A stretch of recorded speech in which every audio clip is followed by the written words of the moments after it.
Bonjour à toutes et tous, vous écoutez First Print, votre podcast comics préféré pour un nouvel épisode au format on-screen qui s'intéresse aux adaptations de comics, quel que soit le support de cette adaptation. Généralement, on parle surtout de films et de séries télé. Et aujourd'hui, on est dans le deuxième cadre, c'est-à-dire celui de la série télévisée, avec une adaptation qui vient de sortir sur Netflix. Ça s'appelle Dead Boy Detectives. C'est un projet qui s'inscrit sur Netflix dans le cadre de l'univers partagé de Sandman, puisque les Dead Boy Detectives sont apparus dans le 25e numéro des comics The Sandman de Neil Gaiman, et ensuite ont pu faire leur petit bonhomme de chemin avec différentes mini-séries en solo. Et donc ce projet était d'abord sur Max et était arrivé finalement sur Netflix, et on va donc en parler en détail, d'ailleurs même pour la genèse, il y aura un point Corentapédia. Ouais, j'allais dire, là, tu fais mon travail. Là. Oui, non, pardon, beaucoup plus fourni, mais pour une fois que je connais un petit peu quelque chose, je fais comme la confiture, tu vois, je l'étale. Mais Corentin, tu es là, bien entendu, salut. Oui, ça va.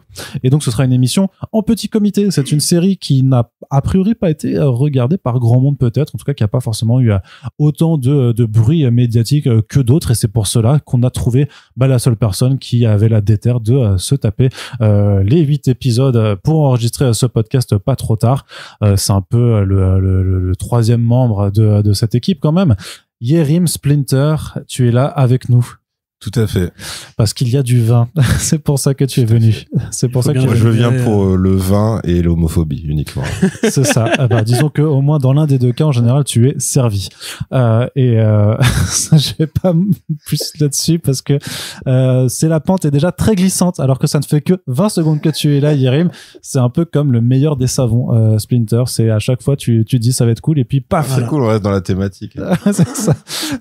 Ça glisse beaucoup trop rapidement. Il a pas encore bu un verre. Avec toi. Je tiens à dire quand même, il est en train de se servir son premier verre. Voilà, donc effectivement, je ne répondrai plus des paroles de Splinter à partir d'ici une dizaine de minutes. Mais en tout cas, t'avais quand même la motive de regarder la série. Donc ouais, carrément. Ça, c'est cool. Et il me semble de toute façon que en plus c'est une série sur laquelle on va en discuter après, mais il y a quand même un écho plutôt positif, puisque on parle quand même d'une adaptation de comics sur Netflix. On a un historique qui est pas très heureux de ce point de vue-là. Alors même si on a bien aimé un petit peu Umbrella Academy, faut savoir que surtout sur Netflix, on a eu Sweet Tooth, on a eu Lock and Key, qui sont tous les deux dans leur registre des trucs assez abominables, surtout par rapport au support de base. Et là, vous verrez que, en tout cas en ce qui me concerne, j'ai trouvé ça que c'était plus dans la mouvance de Sandman, qui était quand même une bonne adaptation, dans le sens que ça peut pas être comme les comics, mais par rapport à ce que ça fait du matériel d'origine et le produit fini, je trouve qu'on s'en sort pas très plutôt bien. Et donc Corentin, oui, bien entendu, ce que les gens apprécient dans ces podcasts, c'est d'une part la présence de Splinter quand il est là, il est quasiment toujours là, et surtout et aussi le point Corentapédia, ce qui me laisse me faire dire qu'en fait je n'ai plus à être dans ces podcasts en fait. Mais ce serait je pense qu'on peut partir là-dessus maintenant. Donc c'est je quitte les on-screen, voilà. Revoir. Et désormais ce sera juste entre Corentin. Non, salut mon pote, c'est là qu'il faut le faire du coup. Allez, salut. Le point Cocopédia, il est court cette semaine parce que il y a pas eu en fait tant de comics Dead Boy Detectives que ça. Mais d'où viennent ces personnages, Corentin? Ils viennent, comme tu l'as dit, de la série Sandman, donc on se remémore un petit peu. On est dans les années fin 80. Il y a une éditrice qui s'appelle Karen Berger qui est en train de monter avec le soutien de Paul Levitz et Jenette Kahn qui dirige un peu la maison DC Comics. Elle, ce qui l'intéresse, c'est les personnages plutôt ésotériques, les séries fantastiques, la littérature un peu élevée du Royaume-Uni. Et elle va commencer à faire du talent scouting en allant chercher justement des plumes un peu ambitieuses, des jeunes talents du comics britannique ou de la BD britannique en général, pour leur proposer en fait de venir faire des séries aux États-Unis avec une liberté créative qui est totale. En l'occurrence, Neil Gaiman fait partie de ce wagon. En plus, lui a été déjà validé par Alan Moore, parce que c'est Alan Moore qui l'a un peu introduit au monde des comics en lui laissant les droits de Marvelman et tout. Et vu que Alan Moore, c'est un peu le dieu créateur dans la bande dessinée. C'est un peu le dieu créateur de la bande, avec Jack Kirby. C'est le Jésus, tu vois. Kirby serait Dieu. En plus, il est barbu et les cheveux longs comme Jésus. Et puis c'est un hippie, donc les correspondances se trouvent. Alors Gaiman, en fait, au départ, en fait, dans les propositions de Berger, il y a l'idée de reprendre justement ce que Moore a fait avec Swamp Thing, c'est-à-dire prendre un personnage qui est pas très en vue, qui est un peu aux portes de l'horreur et du cultuel, on va dire, et d'en faire un personnage d'auteur avec un truc beaucoup plus psychédélique, une portée vers éventuellement le sexe, la violence. Donc au départ, on se dit, on va prendre le Sandman, qui est un personnage qui existe déjà, et on va en faire une réinvention. Puis finalement, le projet Morph devient le Sandman tel qu'on le connaît aujourd'hui, J'ai déjà fait un point Gopédia à l'époque, donc retrouvez le podcast Sur le Sandman sur saison The 1, Sandman. ouais. Et en fait, avec cette liberté qu'il a, il va pouvoir créer énormément de nouveaux personnages, énormément de nouveaux concepts pour habiller en fait ce monde où il y a différents royaumes qui cohabitent, différentes on va dire réalités humaines ou penchants humains qui s'incarnent dans des divinités. L'une d'entre elles, c'est la mort. Et dans un des numéros justement de l'arc Season of Mist, on voit du point de vue de la mort en fait la découverte de 2 jeunes garçons qui ont été équitablement bizutés dans le même pensionnat de Saint Hilarion et qui en fait sont morts, victimes du bizutage justement, à différentes périodes. Donc Edwin Payne et Charles Rowland, qui en fait trouvent ça un peu injuste ce qui leur est arrivé et n'ont pas forcément envie de partir avec la mort. Donc en fait ils essaient de négocier, la mort ça la saoule un peu, donc elle dit ok, si vous voulez rester là quoi. Et donc ils restent, et pour venir un peu en aide d'autres adolescents qui pourraient être victimes de brimades ou de violences domestiques ou trucs comme ça, ils décident de monter une agence de détectives. Et l'idée de Gaiman à l'époque, c'est pas forcément de faire une série ou un concept très long. Dans les Sandman, il y a beaucoup en fait ces personnages qui apparaissent le temps d'1 ou 2 ou 3 numéros et qui servent à établir un propos sur le récit souvent, parce que comme le Sandman c'est le dieu des rêves, du point de vue de Neil Gaiman, le rêve c'est l'imagination. Et l'imagination, c'est la création, c'est l'écriture, c'est la fiction en général. Et d'ailleurs, on voit bien dans le comic Sandman, c'est lui qui a inspiré les pièces de Shakespeare et tout. Donc voilà, l'idée là en fait à ce moment-là, c'est juste de faire une sorte de petite parodie macabre sur un genre littéraire tout entier qu'on a tous croisé quand on était en primaire ou au collège, qui est en fait le polar, enfin en tout cas les histoires de détectives pour les ados. Voilà, comme aujourd'hui ça peut exister avec des trucs comme Enola Holmes par exemple. C'est-à-dire qu'on prend tous les codes d'usage avec un inspecteur qui a un peu comme Hercule Poirot, qui a un petit personnage, qui a un petit caractère, un truc assez identifiable. Sauf que là pour le coup il est mineur. Et il va vivre des aventures qui sont à échelle de mineurs. Donc il va plutôt vivre des trucs plus légers, plus cool. Et c'est ce qu'on fait en fait lire souvent aux gamins, comme le perroquet qui bégayait ou d'Arthur Conan Doyle ou d'autres trucs comme ça. Voilà, tout le monde a un peu connu ça dans les cours de français à l'époque. J'essaie de me représenter un livre un peu roman jeunesse, le perroquet qui bégayait. Je voyais pas de quoi tu parlais. Mais on n'a peut-être pas été à la même école aussi. C'est l'histoire d'un perroquet qui a appartenu à un riche monsieur. Il dit des trucs, des indices par rapport au crime. Mais il communique même explicitement avec le personnage principal. C'est un très bon bouquin. C'est Scooby-Doo, en fait. C'est un peu Scooby-Doo, mais en perroquet gris. Mais en perroquet gris. Exactement, au Royaume-Uni. Et il y a tout un truc, comment dirais-je, propagandiste sur l'amiral Nelson qui a botté le cul de Napoléon et tout. Enfin, D'accord. c'est d'ailleurs assez rigolo de lire ça quand t'es enfant et tu te dis merde, on était les méchants à l'époque. Mais donc après il y a d'autres exemples, je pense que vous pouvez en citer vous-même. On dirait le même avec les nazis. So we're the bad guys. C'est bien, donc on a l'homophobie, les nazis, je veux dire, c'est... J'ai failli le relancer, mais il faut pas, en fait. Attendre qu'il en soit là, à peu près.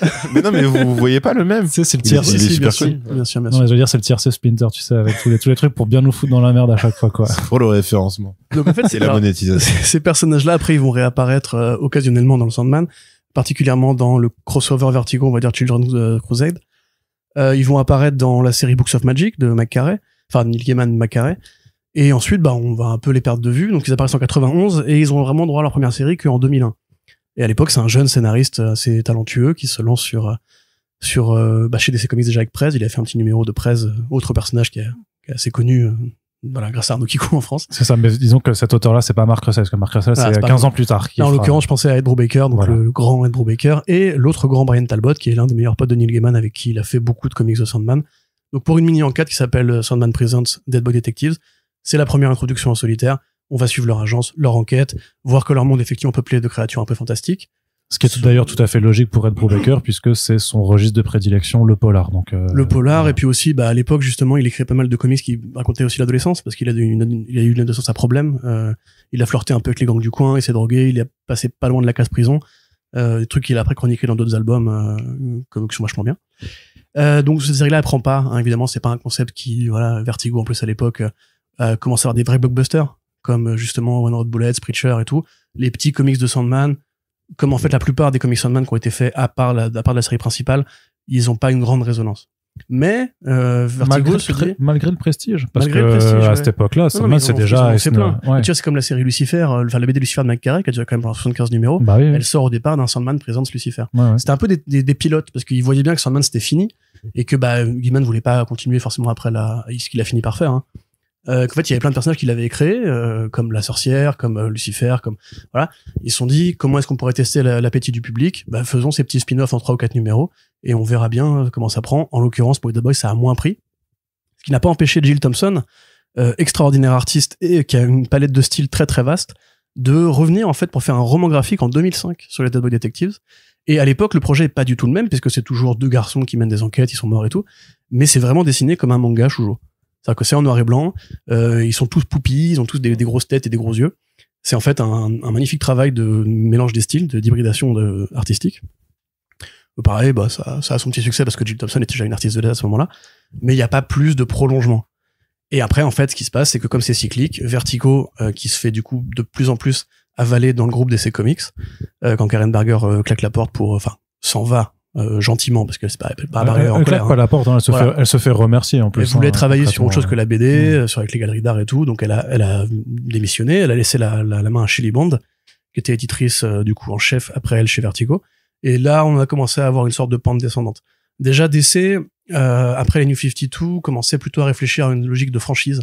Et on a vu beaucoup, en fait, de réflexions ou de déclarations d'éditeurs qui disaient « Ouais, mais par exemple, ce serait bien si on pouvait faire un spin-off de 100 Bullets. » Et là, arrive Brother Lono. Ce serait bien si on pouvait donner une suite à Lucifer, parce que la série télé arrive. Il fallait monétiser, marchandiser, justement, toutes ces créations qui, en fait, étaient juste des succès littéraires jusqu'ici, mais n'avaient pas forcément eu la portée qu'ont eu des Batman en dessin animé et tout. Il y a eu le film Constantine, mais c'était un peu un des rares contre-exemples. Et en plus, accessoirement, on avait dépeuplé Vertigo en prenant les personnages fondateurs pour les remettre dans l'univers DC. Comme Constantine, justement, ouais. Hellblazer, les Swamp Thing, Daily Madman et compagnie. Pour faire des bonnes séries, hein, au demeurant. Mais du coup, Vertigo, ça devenait plutôt une sorte d'enclave à propriété intellectuelle. De moins en moins de séries étaient validées. Quand elles étaient validées, on sentait qu'il y avait une sorte de logique de chercher un peu plus des jeunes adultes.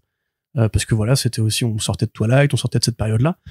Donc chez Bond, elle va valider une nouvelle série Dead Boy Detectives en 2013, qui va être faite par Mark Buckingham, qui était encore une fois un grand pote de Neil Gaiman, avec qui il avait fait la série Marvel Man après Miracle Man, après Alan Moore, qui a fait aussi du Sandman, qui a fait du Fables, qui est un mec très très important dans la bibliographie de gens comme moi, on va dire.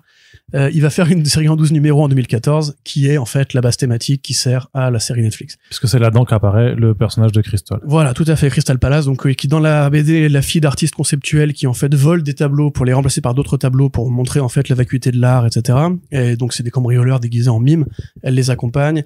Au moment où ils s'enfuient, les Dead Boys passent dans le coin, un accident arrive, ils essaient de la sauver, ils n'y arrivent pas, elle se fait un coma, donc expérience de mort imminente. Elle se réveille, elle voit les Dead Boys, et dans son rêve, dans le royaume des morts qu'elle a visité, elle s'aperçoit qu'il y a quelqu'un qu'elle doit aller aider au pensionnat de Saint-Hilarion, où justement les Dead Boys sont morts. Et c'est vraiment elle l'héroïne de l'album. Tout le reste, je vous le spoil pas, dans l'espoir vain que ce soit un jour un truc qui vous intéresse de lire. Mais voilà, les chats qui parlent, ça vient de cette BD-là. Le morse, ça vient de cette BD-là. Quasiment toutes les idées qui n'ont pas été créées dans la série Netflix, mais qui viennent bien d'une BD, viennent de la série de Mark Buckingham, qui a un très bon volume au demeurant, ultra psychédélique, même le côté un peu alternance de style qu'a la série avec les passages en noir et blanc et tout, ou le côté un peu foufou de la mise en scène, vient en fait de ce volume-là. Je pense que c'est quasiment le seul qu'ils ont lu. Alors, en parallèle de ça, l'univers DC, il va se développer sous un autre angle à la télévision, avec la série Arrow et les multiples spin-offs qu'on connaît. Betch Farce, qui finalement récupère le poste de showrunner sur Arrow à la fin de la série, et qui est une grande pote de Greg Berlanti. Et aussi un autre pan qui va se développer plutôt pour la plateforme streaming DC Universe, où on dit, et si en fait justement on allait chercher une des grandes séries de cette espèce de catalogue un peu ésotérique, un peu absurde, un peu psychédélique de chez DC Comics, qui est la Doom Patrol. La Doom Patrol sort en série télé. C'est sûrement d'ailleurs la meilleure série télé de Berlanti post-Arrow. Bon, avec Superman et Lois quand même. Oui, non, t'as raison, oui, pardon, je suis un peu dur. Et Superman et Lois. Et donc la série sort, et comme on est sur une plateforme de streaming, on a plus de liberté pour aller dans le bizarre, pour faire même des F-bombes et tout. Dans la saison 2, je crois, ou 3, on introduit les Dead Boy Detectives, qui sont à l'époque joués par Ty Tennant, le fils de David Tennant, et Sebastian Croft. Et encore, là c'est vraiment, c'est des petits, hein. C'est vraiment, c'est des minets, ils ont 13-14 ans par là. Donc parce que dans les comics, ils sont pas aussi beaux gosses, ils sont pas aussi grands, ils sont plus jeunes, ils sont plus jeunes. Vraiment des petits, ils sont dessinés comme des enfants, quoi. Ah, c'est des boys, quoi, vraiment. Voilà, ils ont entre 12 et 15 ans, quoi. Donc attends, ça veut dire parce qu'ils sont aussi dans Doom Patrol, il me semble. Oui, c'est ce que je suis en train de dire. Ok, non, je crois que c'était une série antérieure. D'accord, pardon. Oui, non, je sais pas pourquoi Doom Patrol, je la voyais 100 fois plus récente, mais c'est une erreur. C'est 2016, Doom Patrol, par là. D'accord, ok, pardon. Ou 2017, je ne sais plus, mais bref. Donc l'idée dans Doom Patrol, c'est de les introduire, et effectivement, ils ont pas du tout les gueules de Ghost Bow. Non, ça n'a rien à voir. Ouais. Voilà.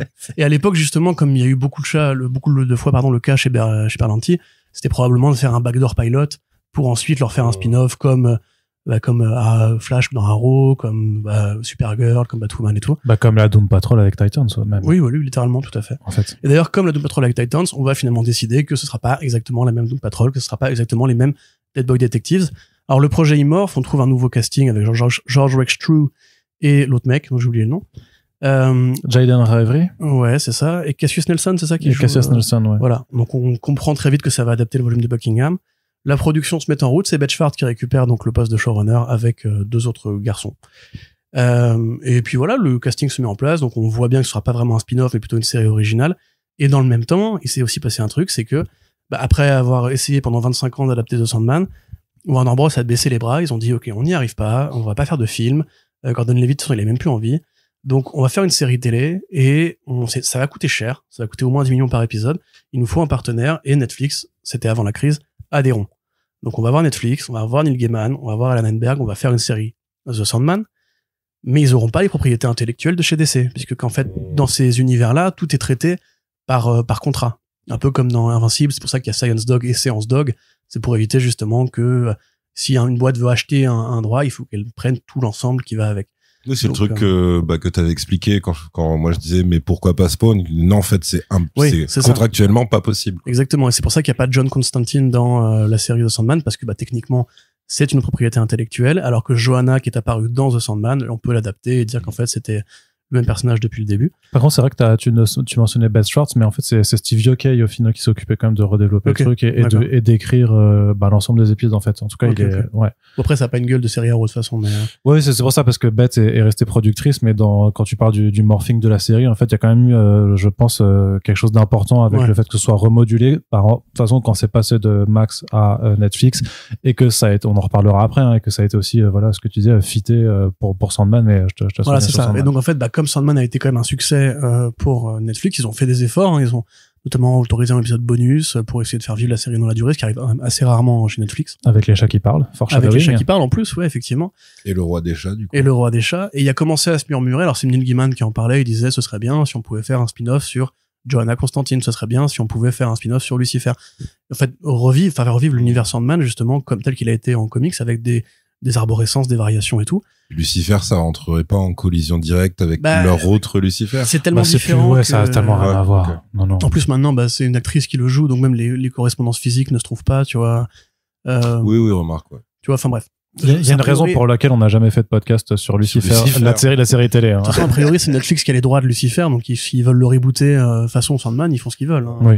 Donc bref, donc là, Max, évidemment, commençait, David Zaslav rentre dans l'équation et il coupe les budgets. Et il dit, bon, les créations originales de Max, on va être plus sélectifs sur les films particulièrement, mais aussi sur les séries télé, et on va chercher des partenaires ailleurs. Et c'est là, à ce moment-là, que Batman Cat Crusader, la série de Bruce Timm, quitte Max pour aller ailleurs. Prime, je crois.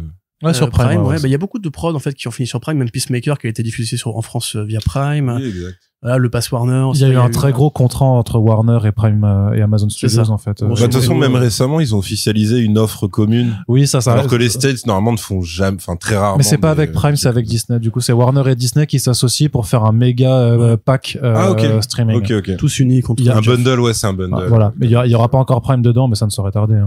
Et donc, actuellement, ils sont dans cette optique de récupérer des capitaux ailleurs, et ils ont fini par vendre la série Dead Boy à justement ceux que ça intéressait, c'est-à-dire ceux qui avaient déjà les droits de Sandman. Donc la série arrive sur Netflix, évidemment. Alors on ne sait pas exactement... au départ, on se pose pas encore la question de savoir qu'est-ce qui va être fait par rapport à l'univers de Sandman. Et puis, rapidement, on réalise que il y a l'actrice Kirby Howell Baptiste dans, justement, la série Dead Boy Detectives, ce qui assoit et confirme le lien canonique entre Dead Boy et Sandman. Voilà, après, le reste, le casting déboule. L'acteur qui était prévu pour jouer Cat King est remplacé en dernière minute par le garçon de Euphoria. La série est tournée. Lotus, saison 1. White Lotus, mais très bon acteur, en demeurant. Après la série, évidemment, elle se transforme parce que, donc, même si c'est du polar en comics, les Dead Boys, c'est plutôt quand même assez léger. C'est léger, c'est pas trop sexe. La présence de la puberté est quand même plutôt suggérée que appuyée. C'est pas aussi dégingandé, les vilains ils sont quand même relativement sérieux quand il y en a. C'est plus conte de fées, un peu grimaçant que foire à la saucisse. Donc là évidemment il y a eu un gros passage de l'équipe, on va dire Berlanti là-dessus.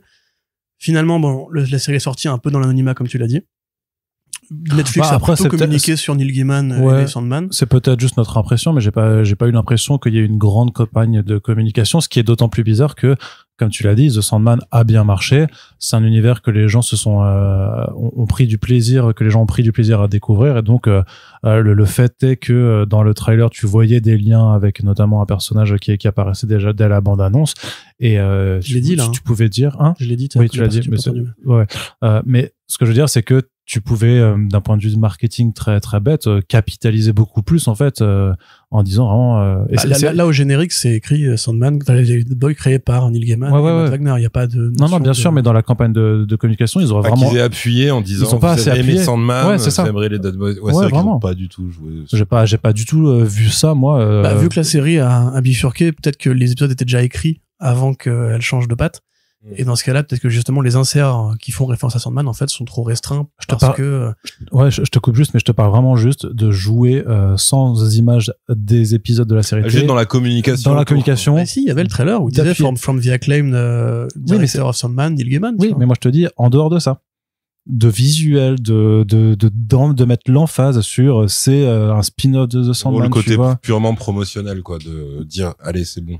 Mais je pense qu'en fait, ils n'ont pas fait ça parce qu'ils avaient peur que la série, si elle ne plaise, parce que Netflix, c'est aussi... que ça entache Sandman si jamais le truc... ou alors que ça les gêne. Tu vois, par exemple, Gen V, ça a une place assez importante. C'est pareil, d'ailleurs, spin-off de The Boys, tu vois, de The Boys. Et c'est vraiment foutu comme une saison 3.5 entre la 3 et la 4. Il y a le Homelander, il va y avoir le virus. On parle de l'élection, on parle de ça, et des éléments qui sont... Voilà. Alors que si jamais ils avaient fait ça avec Dead Boy, peut-être qu'ils se seraient dit, si on veut la tuer, la série, ou si elle prend pas, on veut pas imposer aux gens de devoir passer par là, parce qu'en plus, au niveau esthétique ou qualitatif, il y a quand même un différentiel. Moi, j'ai pas détesté la série, mais on n'est pas au niveau de Sandman ou de l'application de Sandman. D'ailleurs, Neil Gaiman n'a pas été invité à participer à la production. Peut-être que c'est peut-être lui qui a bloqué le truc, je sais pas. Il avait donné sa bénédiction quand même. Ouais. Après, il la donne toujours un peu. Si je viens le voir et je lui dis voilà l'adaptation de Sandman que je voudrais faire, je suis pas sûr qu'il me la donnerait. Non, mais c'est pas ça. Mais là, en l'occurrence, c'est un studio. Tu vas juste lui montrer des corps ensanglantés. Ça suffit. Et des ados qui partent tous aussi. On est Charles Kikou quand même. Et comme dans le bouquin de Stephen King.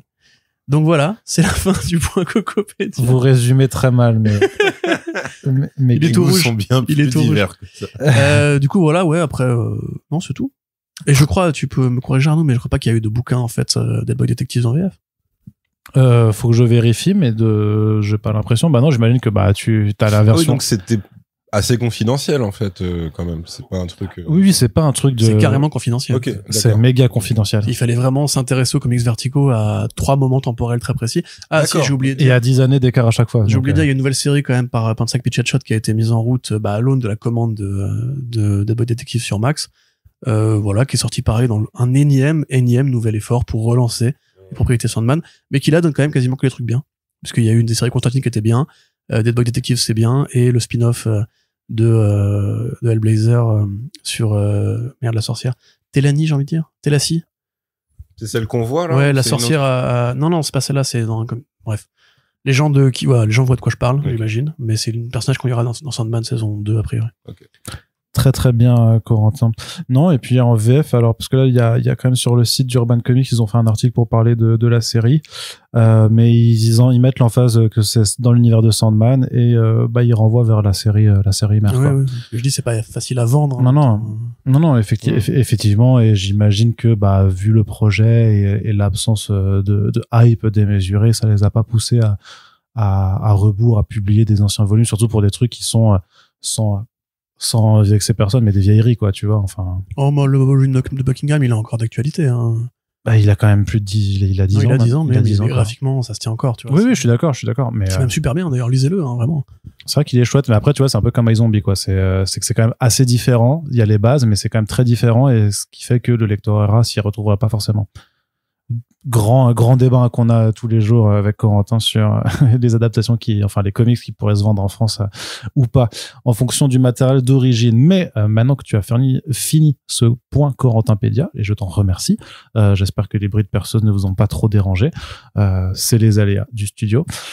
Eh bien, on va se tourner vers des voisins du studio. Maître Splinter, qui a délaissé ses 4 tortues pour venir donc nous parler de Dead Boy Detective. Qu'as-tu pensé de cette série? Toi, je me rappelle quand il y avait eu l'annonce, t'étais en feu, quoi. T'étais ouais, Dead Boy Detective, screw my man, j'adore et tout, c'est trop bien. Voilà, t'étais chaud, quoi, vraiment. Non, bah en gros, quand pour moi, ça m'avait fait vraiment le même délire que le tout premier teaser de la série Harley Quinn versus le premier vrai trailer. C'est-à-dire que le premier teaser, je me suis dit, ouais, non, c'est pas possible, c'est trop cliché. Ça, c'est des clichés très différents, mais en gros, ça surjouait le méta dans le tout premier teaser d'Harley où elle était juste en tôle avec Ivy.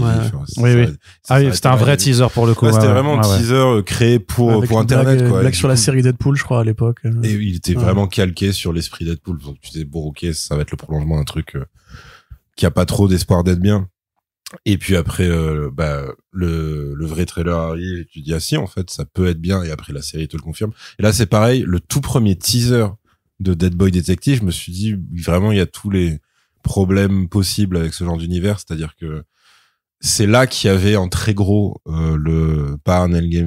l'univers Neil Gaiman, sauf que les images qu'on te montrait, c'était les pires, c'était un montage des trucs les plus inintéressants de la saison, tu vois. Et ça faisait clichetonneux à mort. Évidemment, c'était un teaser, donc c'était très court. Donc moi, je m'étais dit, je vais pas, enfin en tout cas, si je peux l'éviter et tout par rapport au taf, je ne le regarderai pas. Et après, t'as le trailer qui tombe. Et ouais, c'est l'inverse, quoi. C'est-à-dire, tu sens que ça lorgne un peu sur, je sais pas, un truc récent, parce que sinon, moi, je vais dire Scooby-Doo à chaque fois, hein, mais pour moi, c'est un compliment, en fait. Oui, c'est hyper bien Scooby-Doo. C'est-à-dire des enquêtes surnaturelles faites par des jeunes personnes. Ouais, Martin Mystère, quoi. Aussi. Ouais, voilà. Archie Mystère et compagnie. Voilà, ça c'était bien aussi. Donc, t'avais ça,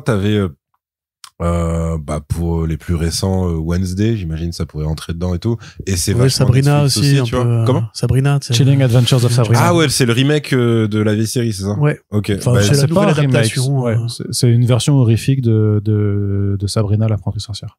Tu l'as pas regardé? Non, mais parce que pour moi c'était un remake. En fait, moderne ils ont fait une BD d'horreur qui prend le côté sorcière au sérieux. D'accord, ok, donc c'est une adaptation de cette BD. Ouais. Ok, d'accord. Okay. Par contre, ça reste la même Sabrina, le même chat, sauf qu'il parle pas.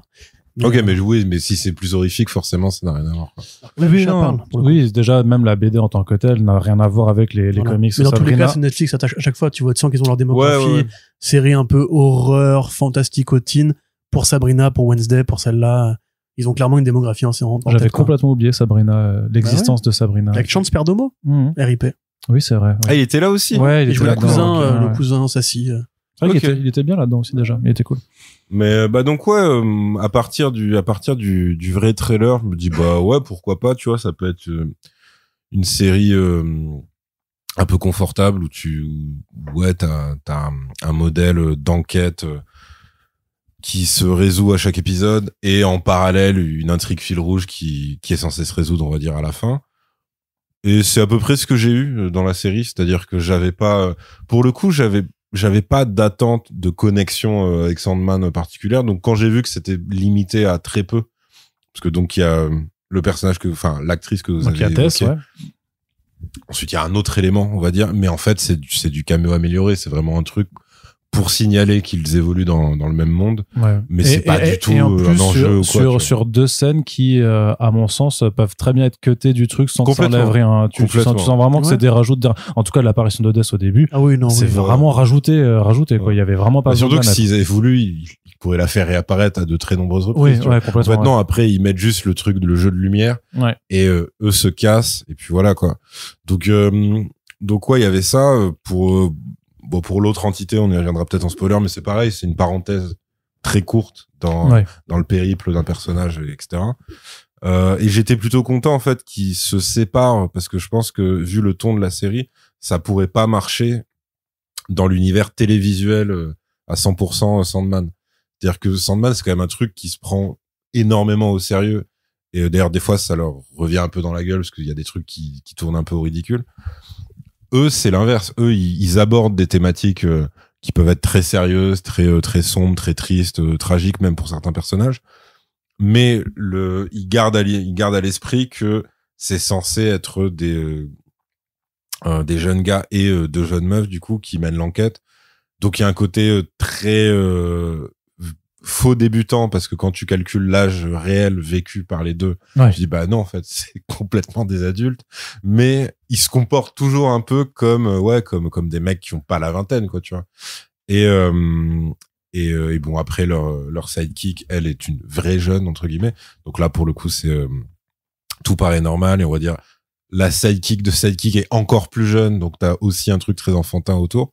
Juste en termes de choix d'actrices, ils sont quand même retombés sur le truc des années 2000 où tu prenais des meufs quand même beaucoup plus vieilles pour jouer des teenage girls, et au point où à un moment ça m'a rappelé l'âge de leur personnage, parce que t'as un personnage tiers qui est la tenancière, en fait, l'hôte. Jenny. Qui les appelle Kid constamment. Qui fait mais en fait pourquoi vous êtes pas à l'école, tu vois? Ouais, enfin au lycée. Enfin pourquoi vous êtes pas au bahut? Ouais. Ça aurait été ça. Et là je me fais mais oui, c'est vrai, elles sont censées avoir cet âge-là, alors que il y a aucun effort ou presque qui est fait pour, à la limite Nico un peu, il l'infantilise en fait dans sa manière d'être et de s'habiller. Crystal, pas du tout. Crystal, il y a zéro. Tu dis que il y a pas d'effort qui est fait pour. À aucun moment, quand on voit un peu d'où elle vient entre guillemets, genre dans les scènes qui utilisent ce truc-là, on dirait qu'elle a déjà 20, 22, 23. Ouais, à aucun moment tu dis c'est une lycéenne, non, jamais. Franchement, c'est justement avec la Bouchère, ils forcent vachement. Elle les appelle toujours Kids, etc. Ouais. Bah je pense que c'était leur moyen. Vu que la Bouchère met beaucoup de temps à voir les Dead Boys, elle, j'imagine que c'était un peu leur moyen de rappeler le côté anormal de la situation, même quand tu enlèves l'aspect surnaturel. C'est-à-dire que juste, effectivement, c'est deux meufs paumées qui sont hébergées chez une bouchère qui est aussi paumée, mais plus vieille. Et du coup, leur seule manière de te rappeler ça, c'est qu'elle les appelle kids tout le temps et qu'elle fait un peu la daronne malgré elle et tout. Mais donc ouais, je dis ça parce que au niveau cast, franchement, à part ça, c'était plutôt satisfaisant. Il y a juste un truc, c'est que celui qui fait Edwin, George Rextrow. Ouais, on dirait, je sais pas, on dirait un clone bizarre de, comment il s'appelle cet acteur? Le mec qui faisait Bates Motel, qui a toujours la même gueule, genre qui vieillit pas. Merde, Arnaud, c'est pour toi d'être Bates Motel. Non? Ouais. Je l'ai pas regardé. Sérieux? J'ai l'impression qu'on pourra faire un super cut à la fin de l'année. J'ai pas regardé. Sérieux? Comme ça, je pense qu'il y a. Non, mais c'est pour toi, là. C'est 12 000 horreur, trucs. Non, Freddie Highmore. Freddie Highmore. Okay. Il a je sais pas, il a un truc de Freddie Highmore. Sérieux? Je trouve, ouais. Mais du coup, au vrai bon âge, entre guillemets. Là où l'autre a juste, j'imagine si c'est des photos d'aujourd'hui, l'autre a dû quand même prendre un minimum, tu vois. Mais ouais, non, à part ça, celui qui fait Charles, je le trouve bien casté. Le fameux roi des chats, je le trouve très bien casté parce que c'était un mec que je connaissais que de rôle de, alors, c'est une énorme victime dans Euphoria saison 1 où genre, c'est vraiment une descente aux enfers d'un personnage qui est même pas secondaire, qui est vraiment extérieur parce que c'est pas un des lycéens et tout. Et dans White Lotus, c'est le mec, enfin c'est un pauvre garçon d'hôtel, mais sur lequel Flash, le maître d'hôtel. Et ensuite il se fait cramer. Il se fait cramer parce que je crois un client ouvre une porte et il est en train de se faire bouffer le cul par le maître d'hôtel et tout. Donc en fait, il y a toujours un rapport au sexe dans les deux fois où je l'avais vu, en tout cas en personnage un minimum bien avant. Il est très sexualisé de toute façon. Et ouais, c'est ça. Mais là, c'est la première fois que c'est lui un peu le maître du truc, tu vois. Parce que quand je te dis c'est la tentation gay du mec dans White Lotus, c'est vraiment malgré lui. C'est un gars qui passe comme ça et le maître d'hôtel a une illumination genre waouh. Dans Euphoria, c'est le faux pédophile, c'est ça? Et dans Euphoria, c'est le faux pédophile. Ouais, c'est dans Euphoria, la gueule, il se fait totalement défoncer par Nate, je crois. Ouais, Nate, ouais. Et après Nate le force à se dénoncer. Enfin vraiment une catastrophe totale dans le truc. Et là, à l'inverse, il est vachement en contrôle. C'est lui qui joue justement de son charisme et tout pour complètement traumatiser Edwin du coup. Et ouais, c'était plutôt marrant de le voir utiliser sur un mode plus maître de lui-même qu'un gars qui subit en fait à peu près tout ce qui se passe. Après ça se trouve je l'ai pas vu dans d'autres très grands rôles où il faisait déjà ça, tu vois, ça je sais pas. Mais ouais, non, franchement, moi j'étais plutôt agréablement surpris que ce soit, pour moi c'est un peu une version réussie de Wednesday, quoi. C'est-à-dire c'est vraiment un truc où il y a cet esprit, ouais, tu vois, il y a cet esprit où c'est des forces surnaturelles et des monstres qui côtoient d'autres monstres. Parmi eux, il y en a des très dangereux et des plus dangereux que d'autres surtout, qui ont des plans sur la comète complètement cons et donc il faut les arrêter à la fin, etc. Ouais, je dirais une espèce de mix bizarre, mais dans le bon sens du terme, entre Wednesday et Gen V, parce que Gen V, ils avaient aussi cette idée de représenter les problèmes d'une certaine jeunesse, américaine, anglophone, on va dire, à travers, c'est quoi un super-héros, c'est quoi des super-pouvoirs et tout. Et donc, t'avais, l'automutilation, l'anorexie, les troubles mentaux, enfin, la totale. Et eux, ils ont ça avec des histoires de fantômes. C'est-à-dire, ils ont le harcèlement scolaire. Quoi ? C'est quoi être un fantôme? C'est quoi être un nain? C'est quoi être une créature marine et tout ça, quoi. Bah oui, les problèmes des ados modernes. Voilà, des questions que tu te poses pas souvent. T'as vu comment je sauve sa vanne pourrie? Ouais, parce que là, c'était niveau Sophia Aram. Oh, waouh! On arrive sur Charline Vannecker grâce à toi, tu vois. C'est parti. Vraiment... Mais, t'es cancel, lui. C'est quoi d'être un morse? Voilà. Ouais. Et donc, non, moi, je pensais plus au harcèlement scolaire. Les ex toxiques. Évidemment, la famille dysfonctionnelle, alors là, qui est quand même très dysfonctionnelle. Ouais. Qui est poussée à un niveau assez élevé. Et puis, les propres traumatismes des deux. C'est-à-dire que t'en as un. Et c'est fait, en plus, assez rapidement. C'est pas vraiment envahissant et c'est pas fait avec des énormes sabots, alors que c'est quand même une série Netflix et eux, ils ont plutôt l'habitude de s'en foutre de la subtilité sur ça. En fait, non, c'est-à-dire que ce soit la vision de l'enfer de Edwin, où justement, ce sera en partie spoiler, mais donc sans rentrer dans aucun détail, mais c'est très bien qu'ils aient pris plus une vision, on va dire à la Preacher qu'à la Sandman, c'est-à-dire juste le voir dans une marée humaine, dame damnée en train de hurler, en fait, c'est pas très intéressant. Par contre, lui faire une sorte d'horrible enfer customisé qui le renvoie à son trauma à lui, c'est plutôt très malin. C'est carrément Preacher pour le coup. Et ça, ouais, c'est l'enfer custom, c'est vraiment Preacher à balle. Ils ont un peu peur d'aller dans le body horror, mais c'est juste qu'en général, ils éclairent beaucoup moins bien quand ça part dans des trucs un peu trop hard. Mais là, typiquement, il y a une créature qu'on voit à un moment et tu fais, ah oui, quand t'as certains gros plans, tu fais, ah ouais, ok, c'est bien sale quand même ce qui se passe. Et t'as, attends, il y a un autre, oui, Charles, c'est pareil, son trauma, en fait, il est d'abord évoqué de plus en plus. Après, t'as le flashback et là, tu fais, ah ouais, ok, enfin, c'est pas juste qu'il y a eu un accident et qu'il essayait d'aider quelqu'un, c'est vraiment qu'en fait, il se faisait terminer parce qu'il est à moitié indien. Et ça, c'est pareil, c'est dit en une réplique. Après, c'est à toi de le retenir, quoi, tu vois. Donc ouais, non, ça, moi, j'étais plutôt satisfait. Et étrangement, ouais, cette espèce de croisement improbable entre Wednesday et Gen V donne quelque chose qui est plus proche du boulot de Gaiman avec Terry Pratchett que de l'univers Sandman en tant que tel. Alors après, c'est vachement lié au fait que c'est aussi un vrai faux couple dans Good Omens. Oui, comme dans Good Omens, donc c'est beaucoup ça, avec mais le coincé et le déluré, quoi. C'est ça, tu vois. Dire. Donc forcément, il y a ce côté-là, mais même sur le côté un peu joué avec les destins croisés de certains personnages, le fait de t'installer vraiment des détails nuls pour que jusqu'à la fin t'aies un truc de mais il y a quand même tel objet dans la séquence, donc ça veut dire éventuellement que etc. Donc ouais, moi c'était plutôt une bonne surprise. Après, c'est vraiment une série, je pense, ce qui la sauve, c'est que il y a une différence entre être sans ambition et sans prétention, et eux, ils sont plus sans prétention. C'est-à-dire que si ça marchait de fou, donc ce qui apparemment n'est pas du tout le cas, ils pourraient partir dans des trucs vraiment plus larges, avec plus de budget évidemment et tout. Mais si c'est pas le cas, c'est pas dérangeant non plus. C'est-à-dire quoi, en fait, ils peuvent me continuer leurs petites aventures dans leur coin comme ça, où ils vont résoudre des mystères surnaturels et tout. Je trouve pas que c'est dérangeant. Enfin, j'attends pas d'affrontement gargantuesque en fin de saison. C'est-à-dire, par exemple, la fin de la saison, là, c'est concrètement un truc qui se passe dans une maison. Et c'est pas gênant, t'es pas en train de te dire on se fout de ma gueule. Parce que les enjeux sont sur les personnages et pas sur c'est ça, tu vois. La terre est menacée, etc. quoi. Ouais, voilà, c'est beaucoup plus simple que ça. Donc il y a pas de rayon bleu qui sort. Il y a pas de vortex, il y a pas de vortex, il y a pas de portail.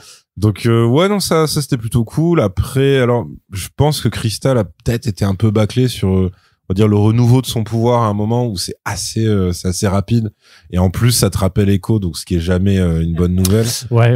Côté, mais mieux tous fait. Les ancêtres et tout. Mais mieux fait pour le coup. J'ai pensé aussi. Après oui, non mais voilà. après est-ce que tu peux faire pire? Si tu peux faire pire qu'Echo, tu peux faire je suis tous les Jedi. Tu peux faire ça, mais c'est pas. Enfin voilà, tu vois, là c'est vraiment des critères horribles pour sauver le truc. Mais ouais, non, ça c'était bien. Des fois, il y avait un peu de la lourdeur dans des trucs qui sont mis en avant, vraiment accentués, mais qui sont où il y a pas vraiment, qui sont pas payants en fait. Il y a pas vraiment de récompense pour toi en tant que spectateur. C'est-à-dire, je pense notamment genre la fin de l'ex toxique. Donc il y a un démon, donc effectivement c'est si tu prends la version horrible d'un truc réel qui serait un ex qui continue de stalker et tout, tu dis oui mais en fait c'est un démon qui peut aller dans sa tête. Je fais ah oui d'accord, donc c'est vraiment le level, c'est vraiment quand même très très lourd. Et lui sa fin elle est pas folle en fait. Je la trouve pas incroyable. Enfin c'est juste à un moment le scénario n'a plus besoin de ce mec. Disons, et ça dégage quoi, tu vois. Là, après peut-être partie spoiler, mais non, parce là, que t'as pas encore donné ton avis, Corentin. Il faut avoir un Deus Ex Machina qui est sans doute, qui est sans doute dans sa trajectoire de comics, mais les faire se télescoper, il est même pas. Non mais tu vois la logique, c'est genre un peu gratos, inspire-toi des femmes fortes que t'as eues dans ta famille pour. Mais ça justement, ils arrivent à être plus subtils dans d'autres épisodes sur d'autres thèmes. Je suis d'accord que c'est un peu expédié, surtout que les pouvoirs qu'elle a en fait sont pas du tout définis. Ah ouais non, après ça devient un truc ça devient un truc très très très large. Et après l'épisode sur les bullies, c'est pareil, c'est un truc, alors je sais pas comment ça s'explique, c'était peut-être trop proche de l'âge réel ou fantasmé des protagonistes, mais tu comprends pas vraiment pourquoi Charles voulait se convaincre que c'était des mecs bien, tu vois. Et quand il te l'explique, tu dis ouais, OK, mais pourquoi eux spécialement? Enfin, t'as justement dans votre vie de Dead Boy détective, vous avez dû en voir des fantômes qui étaient des connards et qui avaient cet âge-là quand ils sont morts, tu vois. Donc t'as un peu ce truc-là. Parce que l'un des deux est de couleur et que ça lui rappelle ses propres traumas. Je crois pas qu'il dit ça. Parce qu'il a été tué par des bullies et qu'il a envie de les pardonner, je crois. Il dit vraiment que c'est par rapport à son trauma, en mode j'avais envie de croire que c'est des mecs bien, genre tout le monde peut pas être un enfoiré et tout dans ce cadre-là, quoi. Mais et pareil, la résolution avec on va dire le vrai tueur de cette affaire-là, je la trouve aussi très très très très très expédiée. C'est-à-dire là, c'est vraiment un épisode. Tu t'en fous en fait. T'en as plus rien à foutre. T'as le reveal, mais après on s'en branle un peu des conséquences. Même après, c'est une réplique qui te dit ah ouais, ils sont complices. Ouais, elle a aussi appelé la. Enfin, tu fais ouais, bon ok. C'était c'est pour moi c'était l'inverse de l'épisode sur la famille. La famille dysfonctionnelle, où là c'est vraiment l'inverse de ça, le fait qu'il y ait un système de boucle temporelle et que les fantômes n'en soient pas conscients eux-mêmes et tout. Enfin, tu vois, il y a un truc sympa. Après, en déception, et ce sera la dernière pour moi, c'est justement dans cet épisode avec les bullies, c'est là que tu réalises qu'il pourrait aller beaucoup plus loin dans l'humour visuel et jouer sur le fait que t'as une médium qui les voit et t'as le reste du monde qui ne les voit pas. Et ils en jouent dans l'interrogatoire d'un pauvre con. Et tu dis, ok, mais ça marche de faire ça. C'est-à-dire quand vraiment le mec voit des ciseaux faire ça et que t'as la vision réelle où c'est juste un des deux Dead Boy qui est vraiment littéralement en train de prendre des ciseaux et de leur faire une petite chorégraphie nulle sur une table et que l'autre est dans une terreur absolue. Enfin, tu dis, ah ouais, putain, ils auraient pu jouer peut-être un peu plus sur ce genre d'interaction et tout. Parce que sinon, c'est vrai que ça se limite juste au côté de, il y a quelqu'un qui parle tout seul. Ouais, vraiment, c'est ça. Elle est accompagnée par deux interlocuteurs imaginaires. Et jusqu'au moment où, en fait, les scénaristes en ont marre et disent, bon, c'est bon. En fait, tout le monde les voit. Ouais, ça, c'est vrai que ça arrive. Tu peux voir les dates. C'est mal défini parce que ils ont quand même ce pouvoir d'apparaître sous les traits de quelqu'un. D'autres. Ils ont ce qu'ils appellent le déguisement. Voilà. Et à ce moment-là, tout le monde les voit, mais sous une autre apparence. Pourquoi ils se déguisent pas en eux-mêmes dans ce cas-là s'ils veulent être vus? Tu vois, c'est... Après, avec ce truc très subtil de Crystal. Ce qui va pas être reconnu nulle part. Mais Edwin, t'as remarqué que tu te déguisais toujours en femme? Et c'est pas très subtil à ce point-là. Mais ok. Non, ouais, c'est vrai que leur pouvoir à eux, en fait, c'est un peu un contrat. Et ça, c'est peut-être c'est pas peut-être, c'est une facilité, mais dès la fin du premier épisode. C'est-à-dire que le contrat, c'est, ils vont avoir plein de pouvoirs. Par exemple, t'as le sac infini. Le sac magique de Charles qui n'aura pas d'explication, en tout cas pour l'instant, où tu fais, ouais, en fait, ils ont vraiment beaucoup de possibilités. les gadgets de Edwin, c'est pareil, tu vois, ça t'explique pas vraiment ce qui sert à quoi ou pourquoi. T'as une réplique. Juste, ok, c'est un besogneux qui a lu X livres de magie. Ouais, mais en fait. Non, mais t'as une réplique qui dit ça, c'est un moment donné, t'as un fantôme qui vient les voir et qui fait, je peux vous payer, tu nous payes avec quoi? J'ai une boule magique qui est le truc de ta mort. Et ils répondent, ah oui, dans notre collection, on n'a pas encore ça. On l'a pas ça, ouais. En fait, tu comprends que depuis 30 balais, ils accumulent du stuff magique, qui sert pas à grand chose, mais qui, du coup, tu peux tirer en mode genre, carte face cachée. Mais voilà, c'est très, astuce de scénar, quoi, tu vois. Surtout quand ils ont en fait la solution depuis le début et ils s'en rendent pas compte. Et genre t'es vraiment ce truc. Attends, répète ce que t'as dit. Mais oui, c'est bien ça qu'on doit faire. Tu fais ouais bon ok là c'est peut-être un peu vite expédié, mais c'est dans le contrat de la fin du premier EP. C'est-à-dire qu'à la fin du premier épisode t'es vraiment dans un truc où tu dis ok donc en fait ça va être un truc d'agence de détective, même s'ils connaissent pas cette meuf ni d'Ève ni d'Adam, ça va être leur contact humain pendant toute la série. Et c'est comme ça. Effectivement, après, c'est juste, ça délocalise dans une petite ville, parce qu'ils ont dû se dire, Londres, ce serait vachement cher. Mais, je confirme. T'as une espèce de petite ville portuaire à la con, où, bah, mais alors vraiment, plein d'affaires surnaturelles ont lieu. Pas forcément au même moment, mais enfin, il y en a beaucoup quand même. Ça, c'est pareil, c'est le contrat, tu vois. Enfin, bien sûr, mais j'ai envie de te parler de Sunnydale dans Buffy, où les mecs, ils ont tout eu, les loups-garous, les super soldats. Et moment, ils finissaient par dire une connerie. Et c'est sur une porte de l'enfer. C'est sur la bouche de l'enfer, voilà, et c'est pour ça que ça attire. Là, tu fais, oui, bon. Ça, au niveau facilité aussi. Ouais, voilà, c'est ça. Faut qu'elle bute des mecs chaque semaine. Oh, bon, bah, porte de l'enfer. Voilà, c'est ça. Donc, ouais, non, pour moi, c'était, bonne surprise parce que ça pète pas plus haut que son cul, en fait. C'est vraiment un truc, qui se regarde comme ça, qui s'oublie vite, y a pas de souci. Mais je crois que je pense quand même que je préfère un truc très léger comme ça plutôt que leur version de Sandman si j'enlève le double épisode spécial. Mais parce que là, je trouve qu'ils ont quand même su capter ce côté quand même ludique de cet univers-là, là où Sandman l'efface ou n'en veut pas, quoi, tu vois. Après, on veut très très peu, quoi, tu vois. Après, les comics Sandman, c'est pas ludique, donc je trouve qu'ils sont plus proches quand même de... Ouais, mais disons que tu vois, dans Sandman, la série, quand t'as la réunion des serial killers, ça aurait dû être un truc de ouf. Là, en fait, quand t'as, alors c'est pas l'équivalent de ça, mais on va dire certaines réunions ou certaines rencontres entre personnages, il se passe vraiment des trucs drôles, que ce soit la sorcière locale et le roi des chats. Le fait qu'il commence par se roaster et en fait après tu captes que l'échelle de puissance ça n'est pas du tout la même et que t'as vraiment un des deux qui aurait dû juste fermer sa gueule et tout. Tu vois, il se passe des trucs. Même la sorcière, elle a un côté laid back de fou, quoi. Elle se prend pas du tout au sérieux. Ouais. En fait, c'est comme une sorte de mamie acariâtre qui aime pas les gens. Tu vois, et qui parle tout seul à son animal de compagnie. Ouais, voilà, c'est ça en plus. Mais elle a un côté très justement la mamie des Gremlins quand elle traverse la rue, sauf qu'elle est très hypocrite. Là où la mamie c'était bonjour madame, qu'est-ce qu'il a de bon ce jour, tu vois.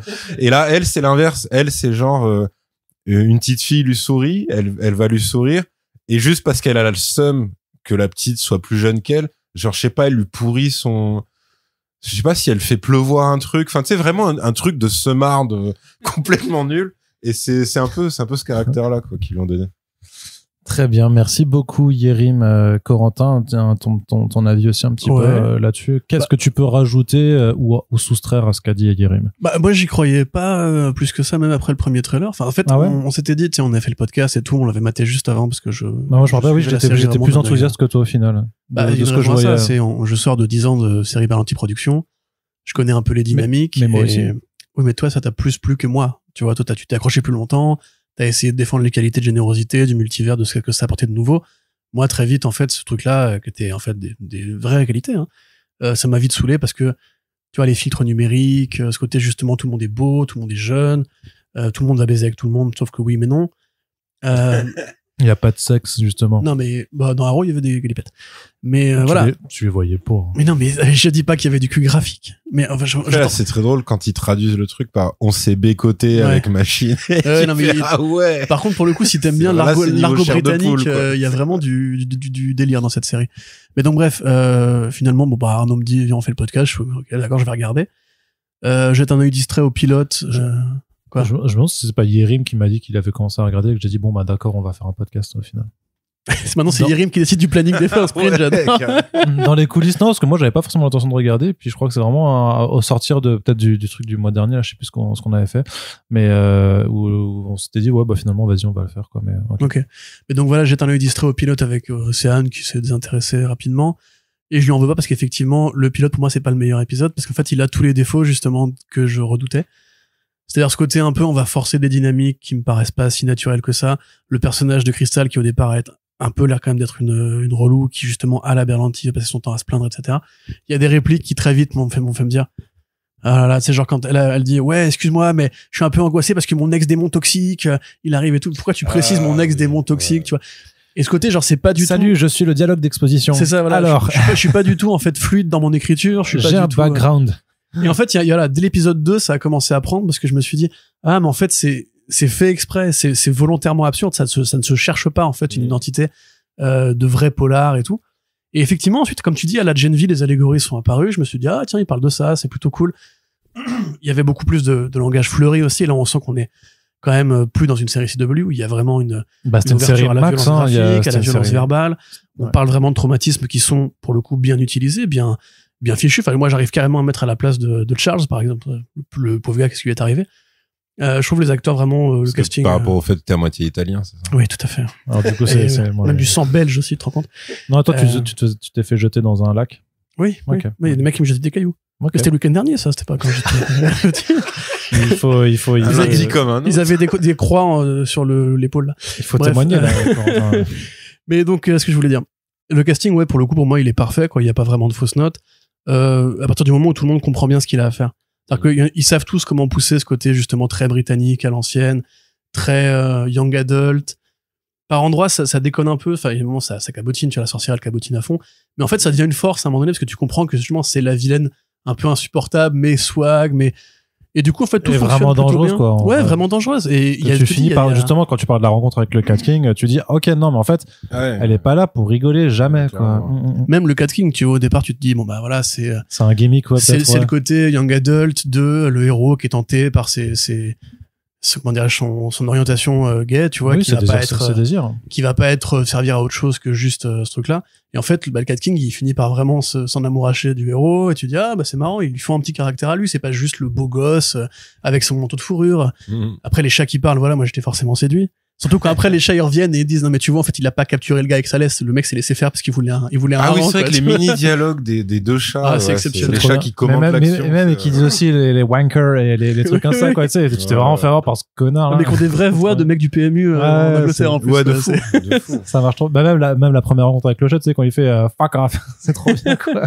Et tous ces petits détails, tu vois, ils marchent bien. J'aurais pu me passer du caractère un peu stéréotypé de Nako, c'est ça? Nico, pardon. Bah voilà, ça stéréotype encore plus. Mais voilà, tu vois, pour le coup, on est vraiment dans le cliché de l'adolescente japonaise qui aime bien les animés, qui est super gentille, et puis à un moment donné, c'est vrai qu'elle a quand même... Qui est introvertie. Mais elle a quand même, je sais pas, le personnage, enfin l'actrice, un petit charisme, enfin, ça sonne vrai. Tu vois, pour moi, ça sonne vrai. Ça a l'air faux, ça sonne vrai.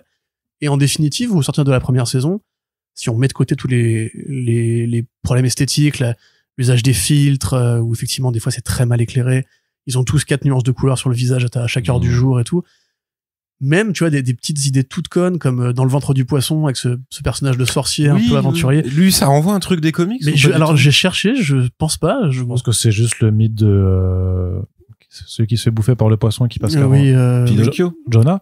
Oui, ça, Jonas, ouais. Jonas, voilà. Ouais. Pinocchio aussi. Il y a clairement du Pinocchio aussi, tu vois. Je veux dire, même tu vois ce décor carton-pâte qui cherche pas à faire un truc réaliste, ils s'en battent les couilles, et même au niveau de l'enfer. Le côté administratif, pour moi en fait, maintenant que j'y repense, quand je dis Good Omens, il y a beaucoup ça aussi, hein.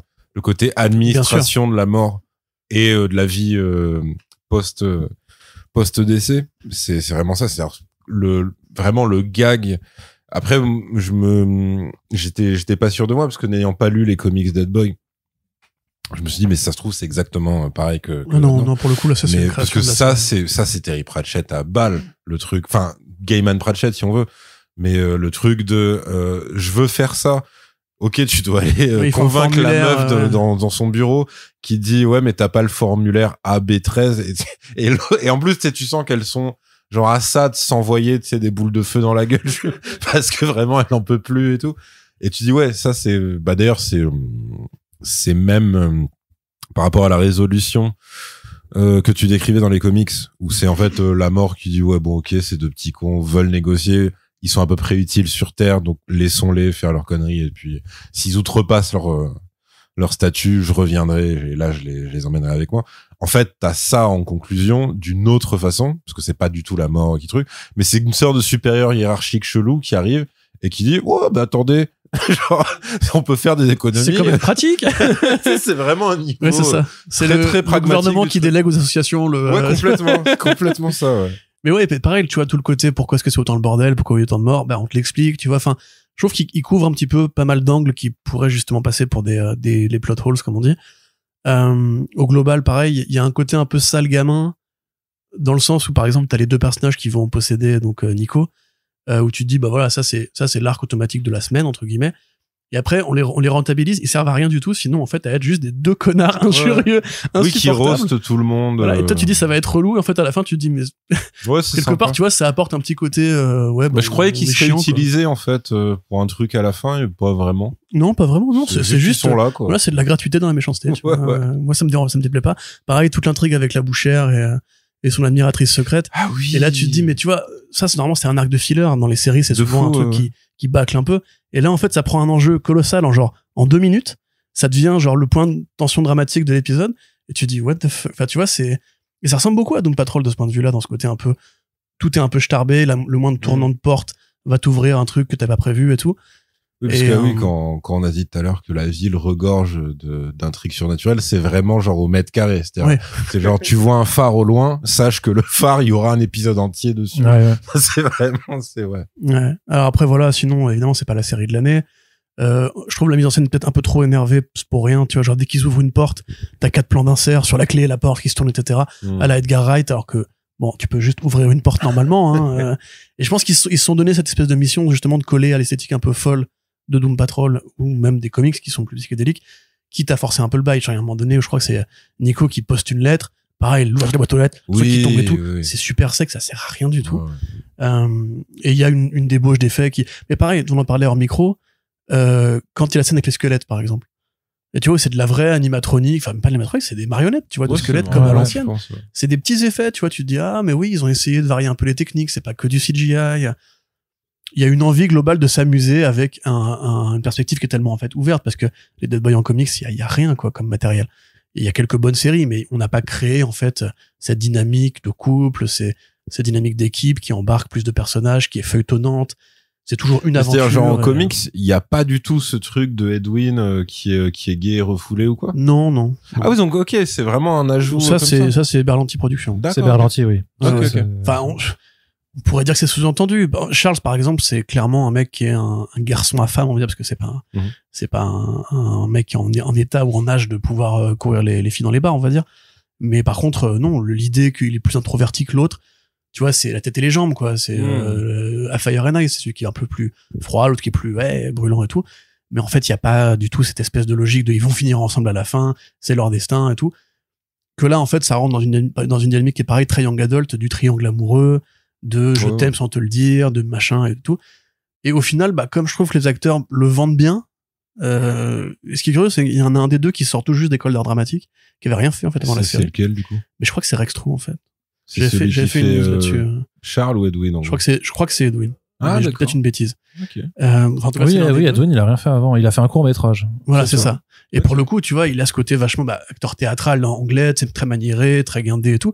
Qui va avec son perso, quoi. Ouais, voilà. Et il l'habite complètement, tu vois. Même, ça fait très Neil Gaiman et Pratchett, comme tu dis. Genre, c'est exactement une version juvénile de l'ange, j'ai oublié son nom, de Good Omens. L'ange et le démon, machin. Ouais. Et ça, pour le coup, c'est vraiment rigolo, parce que dans la série Good Omens, en fait, c'est la parabole de Pratchett et de Gaiman, tu vois. Ouais, de fou. Pratchett qui est plutôt le mec, voilà, qui est calme, qui est tranquille, voilà, pantouflard. Et Gaiman qui est plus la rockstar, voilà, qui aime bien picoler, qui adore les Beatles et les David Bowie et tout.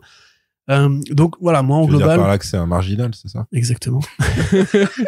En plus, c'est pareil, tu vois, dans les comics Sandman, le Sandman, c'est Neil Gaiman, en fait. Quand tu vois sa coupe de cheveux, son côté introverti, son côté raconteur d'histoire.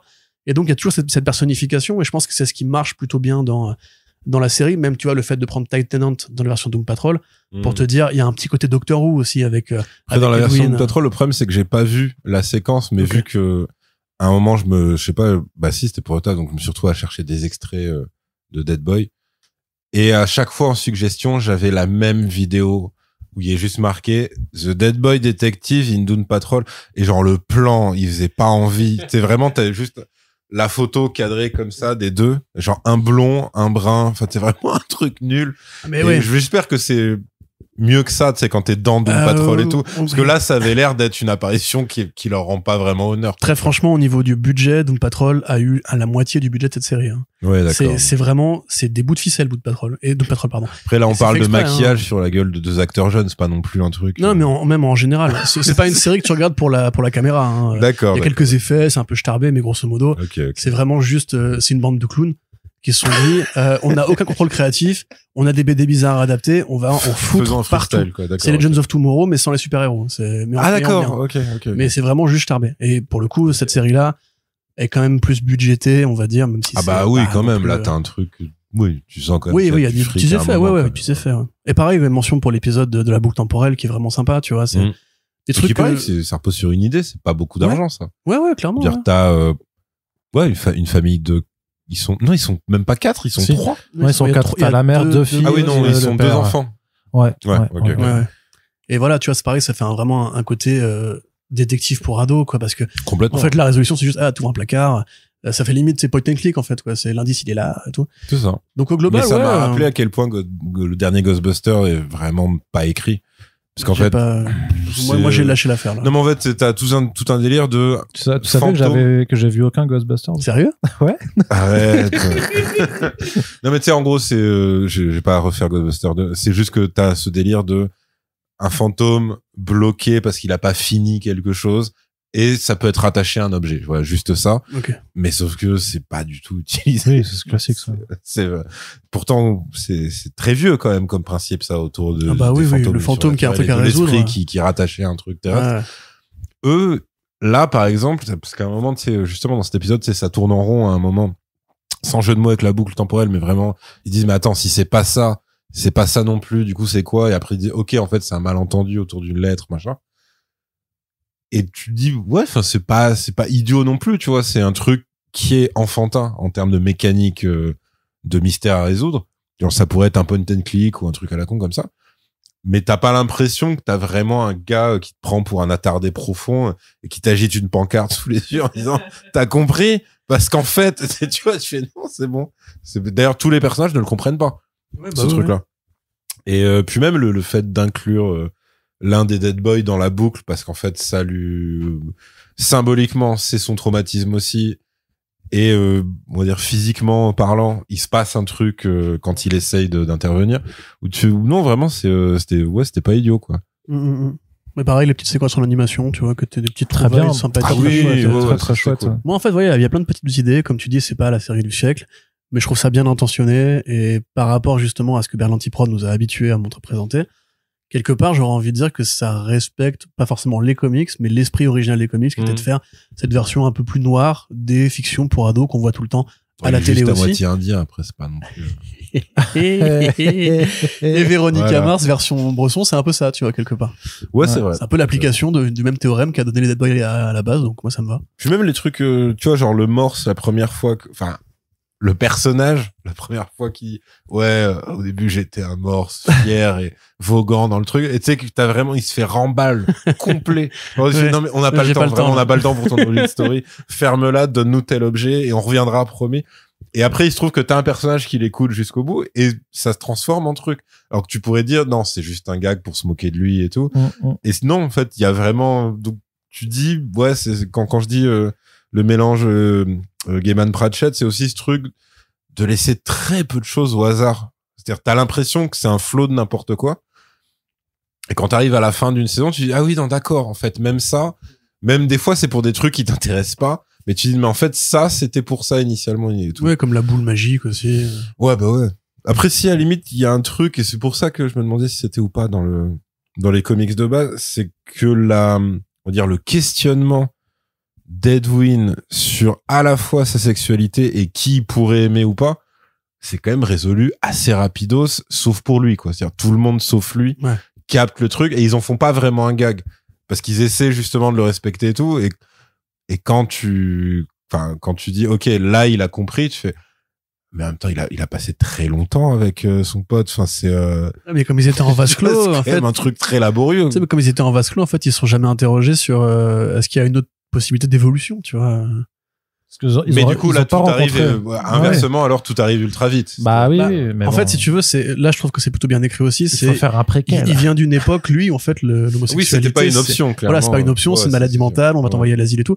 Et puis lui, il était pubère encore, en fait. Il s'est retrouvé bloqué. Oui, non, il a jamais eu. Il dit qu'il a jamais embrassé personne. Il a pas pu construire sa sexualité, en fait.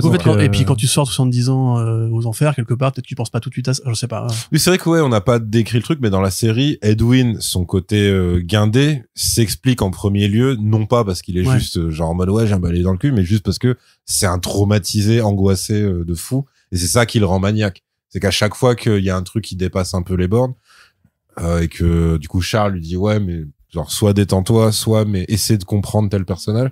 Il fait en fait j'ai passé 70 ans en enfer, donc a priori genre je m'y connais en trauma et juste laissez-moi tranquille, faut arrêter de me prendre à partie et tout. C'est vrai qu'il y a beaucoup ça.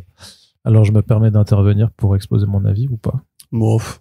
Ou est-ce qu'on s'en vraiment, on s'en branle un peu? Les gens, ils ont dit dans les trucs, l'humour y rime et les cocopédias, non? Oui, c'est vrai. Quel enfer. C'est vrai. Tu voulais partir tout à l'heure, non, d'ailleurs, Oui, je devais pas. Pourquoi suis-je encore là? Arnaud, qu'as-tu pensé de Dead Boy Detective saison 1? Ça me fait trop plaisir que tu me demandes parce que je suis sûr que j'ai plein de choses intéressantes à apporter à ce que vous venez de dire pendant 1 heure. Mais au-delà de ça, qu'est-ce que je peux rajouter? Je pense que je suis le plus content de vous trois. On va aller vers l'eau, parce que moi j'ai vraiment été charmé par cette série sur laquelle j'avais pas énormément d'attentes, pour l'instant n'ayant pas rattrapé les comics à l'instar de mon camarade Corentin, mais parce que de ce que j'avais vu du trailer, moi m'avait vachement enthousiasmé sur la générosité, la bizarrerie du truc. Alors c'est vrai que moi je suis le weirdo je suis le plus weirdo des deux, et que moi tout ce qui est fantastique, horreur, tout ça, ça me plaît, que j'apprécie d'autant plus quand ça déborde et que c'est généreux. Et à partir du premier épisode, j'ai trouvé que c'était vraiment la série qui me donnait vraiment en fait de vraiment à manger dans tous les sens du terme. D'une part, je trouve que de ce que je connais des comics sans forcément avoir tout lu, en fait je trouve que ça adapte bien le concept, en fait, c'est-à-dire que un peu comme Sandman, en fait, c'est-à-dire que ça peut pas aller chercher ce que c'est réellement dans les comics, et même un peu comme la série Bodies de Netflix d'ailleurs aussi, qui était une très bonne adaptation. C'était pas du tout fidèle aux comics, c'était une bonne façon de transposer sur un autre média une histoire. Là je trouve que ça adapte vraiment en partant du concept, un peu vraiment juste de l'idée de base de ce que sont ces personnages, donc de gamins morts qui font des enquêtes, et de voir comment tu peux en faire en fait un procédural grosso modo avec l'enquête de la semaine, mais de façon vraiment super bien. Ce que j'ai vraiment kiffé, vous l'avez déjà dit, mais le casting, je trouve qu'ils sont vraiment tous très bons. Je les ai vraiment trouvés tous très charmants et tous très bien dans leur rôle. Petite anecdote rigolote, mais la bouchère, donc Jenny, c'est Brianna Cuoco, qui est donc la sœur de Kylie Cuoco, et qui fait Harley Quinn dans la série animée, et dans la série animée du coup elle double Batgirl. Voilà, oui, bien sûr. Voilà, ça paraît logique maintenant quand on le dit, mais voilà. Mais c'est vrai que par contre, elle a 35 ans. Du coup, en fait, quand elle s'embrasse dans Batgirl, dans Harley Quinn, c'est vachement incestueux. C'est ça que tu nous expliques. Ouais, c'est parce que maintenant que tu le dis. Elle embrasse Batgirl dans la série? Ouais, en fait, c'est le moment où Harley, elle veut prouver que elle a pas d'attache ni avec Ivy, ni avec personne. Ah, d'accord, ouais. Okay. Et t'as fait, mais je suis Harley, je suis impulsif, j'embrasse qui je veux, et genre, elle galoche Batgirl, qui a rien demandé. Effectivement, dans ce cas-là, effectivement, elles ont dû mimer une embrassade entre sœurs. Alors, probablement pas, non, vraiment. A priori, non. A priori, non, le doublage. Même pour le bruit de Lana Del Rey. Non, pour les bruits de bisous. Ils ont pas fait les bruits de bisous, vraiment? Je sais pas, j'ai pas vu. Qu'ils ont un bruiteur. J'ai pas vu l'épisode, après. Peut-être, je trouve, ils ont vraiment fait ça en studio. Ouais, ça se trouve, écoute, laisse tomber, hein. Ensuite, je sais pas, j'embrasse ma sœur tous les jours, et voilà, je vois pas où est le problème. Tant qu'elles sont consentantes. Écoute, c'était pas le propos. Donc, le casting, il est cool. Vraiment, je trouve que visuellement, ça regorge d'idées, tout le temps, en fait. Je trouve que c'est trop bien. Enfin, le coup, j'aimais bien les petites intégrations à Sandman, parce que justement, je pense qu'elles sont pas trop lourdes. Les deux, du coup. Ouais, les deux. Ouais. Alors, du coup, rappelez-moi, c'est quoi la deuxième? C'est Désespoir. Désespoir. Ah. Elle est en enfer. Justement, d'ailleurs, Edwin, et en plus, est-ce que ce serait pas le diable, parce que ce serait logique. En fait, non, c'est juste Désespoir qui, pour le coup, est en mode voyeuse, du coup, totale se nourrit, sur ouais, mais je l'avais la super oublié. sanction du tortionnaire en fait d'Edwin. Ouais, et puis en plus elle lui dit vraiment la question, elle dit je sais plus c'est quoi la réplique, mais genre certains sentiments sont sans fin, genre ça fait endless. Donc là c'est quand même un peu le côté un peu lourd, mais je trouvais que c'était plutôt sympa des années pour effectivement qu'on voit l'affiliation. Mais à part ça, je trouve que ça regorge de bonnes idées. Enfin les chats qui parlent au début c'est trop bien, donc ça renvoie aussi forcément à l'épisode spécial qu'on a eu dans Sandman. Moi je croyais que le roi des chats allait rester être un chat, ou qu'il allait être traité un peu comme il l'est dans le spécial, tu vois. Mais bon, après, c'est très bien ce qu'ils en ont fait aussi. Ouais, c'est vrai que vu qu'il arrive très tôt, je me suis dit, est-ce que ça va être ça l'affiliation la plus exploitée? En fait, non, c'est juste un truc comme ça. Après, il dit, je suis un roi des chats. Oui, voilà, c'est ça. Qui désamorce très vite le truc. J'imagine que chaque ville, en fait, a des Cat Kings. Ouais. Mais ils doivent tous se sentir extrêmement seuls. Ouais, je suis le Cat King. Voilà. Parce que lui, au final, on lui compte vraiment ses lots. Il dit, ouais, on est 147. Bah, ok. C'est génial. Force à toi, mon gars. Et donc, je trouve que sur l'imaginaire, il y a plein de choses qui sont amenées à la fois, en référence à des trucs, à des trucs connus, mais que c'est cool d'avoir, des légendes urbaines, d'avoir, de la boucle temporelle, d'avoir des serpents géants, d'avoir même les nains, enfin, les petits lutins qui sont absolument odieux et qui s'expriment aussi, qui balancent des fuck dans toutes les phrases. Enfin, je trouve qu'il y a vraiment une tonalité qui est super généreuse. Le fait quand t'as les petits squelettes qui s'animent, enfin moi j'étais vraiment content en le disant vraiment. Ouais, ils vont vraiment chercher dans tout, dans tout ce qui existe et tout ça. Ils se retiennent pas et c'est bordélique, mais c'est pas confus. En fait, il y a une certaine, je trouve qu'il y a quand même pas mal de logique dans l'ensemble et que ça se tient. Je trouve aussi que même les intrigues de long terme sont vachement bien en fait. Le fait quand la façon dont la sorcière est développée pour être vraiment l'antagoniste de la série, c'est vachement bien amené. Son plan avec le corbeau, je trouve que c'est bien. Il est bien ce corbeau. Ouais, c'est un bon corbeau.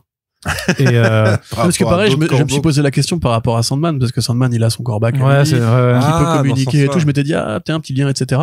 Bon, en fait, il se trouve que c'est plus qu'un corbeau, mais pareil, genre, il garde l'idée jusqu'à la fin de l'utiliser, tu vois.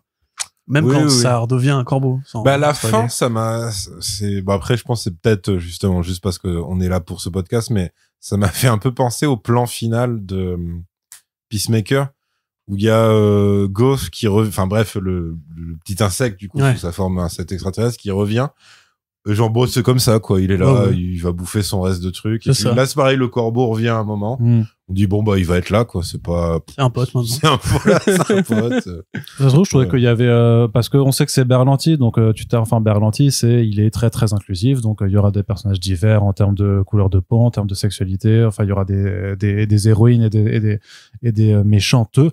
Je trouve que c'est vachement bien. Même la dynamique des triangles amoureux qui avait tendance à me saouler dans ces productions super héroïques. Et là, je trouve ça bien. Enfin, quand t'as quand même une scène où Edwin, donc on rentre dans la partie spoiler en même temps que je fais mon débrief, mais quand Edwin révèle ses sentiments à Charles, la façon dont il dit, écoute, je sais pas si je suis amoureux de toi, mais par contre, t'es mon best et j'irai pas en enfer pour quelqu'un d'autre. Je trouve que c'est vachement chouette. C'est-à-dire que c'est littéral. Il dit, il y a pas non plus une autre personne. Ouais, non, mais c'est sûr. Littéralement. Non, mais c'est une façon d'accepter les sentiments de l'un sans être forcément réciproque, qui je trouve est vachement belle, en fait, dans ce que ça dit. Oui, en fait, t'es pas obligé. Dans The Boys, il aurait fait, quoi? Et il aurait jeté depuis le haut des escaliers. Et tout le monde aurait fait bien vu, mec. Ouais, peut-être. Mais je trouve qu'il y a vraiment une façon de dépeindre les relations sentimentales, tout ça, qui est super saine en fait, et super appréciable, et que tu vois pas forcément, parce que c'est pas des dramas, tu vois, c'est juste c'est pas. En plus, en vrai, j'ai menti parce que dans Gen V, t'as ça avec le personnage trans, et en fait, c'est littéralement inclus dans le. Enfin, qui passe de genre à faire plus trans que ça. Enfin, c'est. Non binaire, tu veux dire, du coup. Ouais, c'est ça. Parce que l'idée, c'est qu'elle est les deux. C'est les deux en même temps, donc tu. Bon, ça dépend où tu te places. Mais en gros, c'est inclus dans la relation finale d'amour avec l'héroïne. Oui, c'est même plutôt bien fait, ça. Tu vois. Même elle lui dit, il fait mais c'est marrant parce que quand tu veux t'imposer, bizarrement, genre tu te rechanges en mec.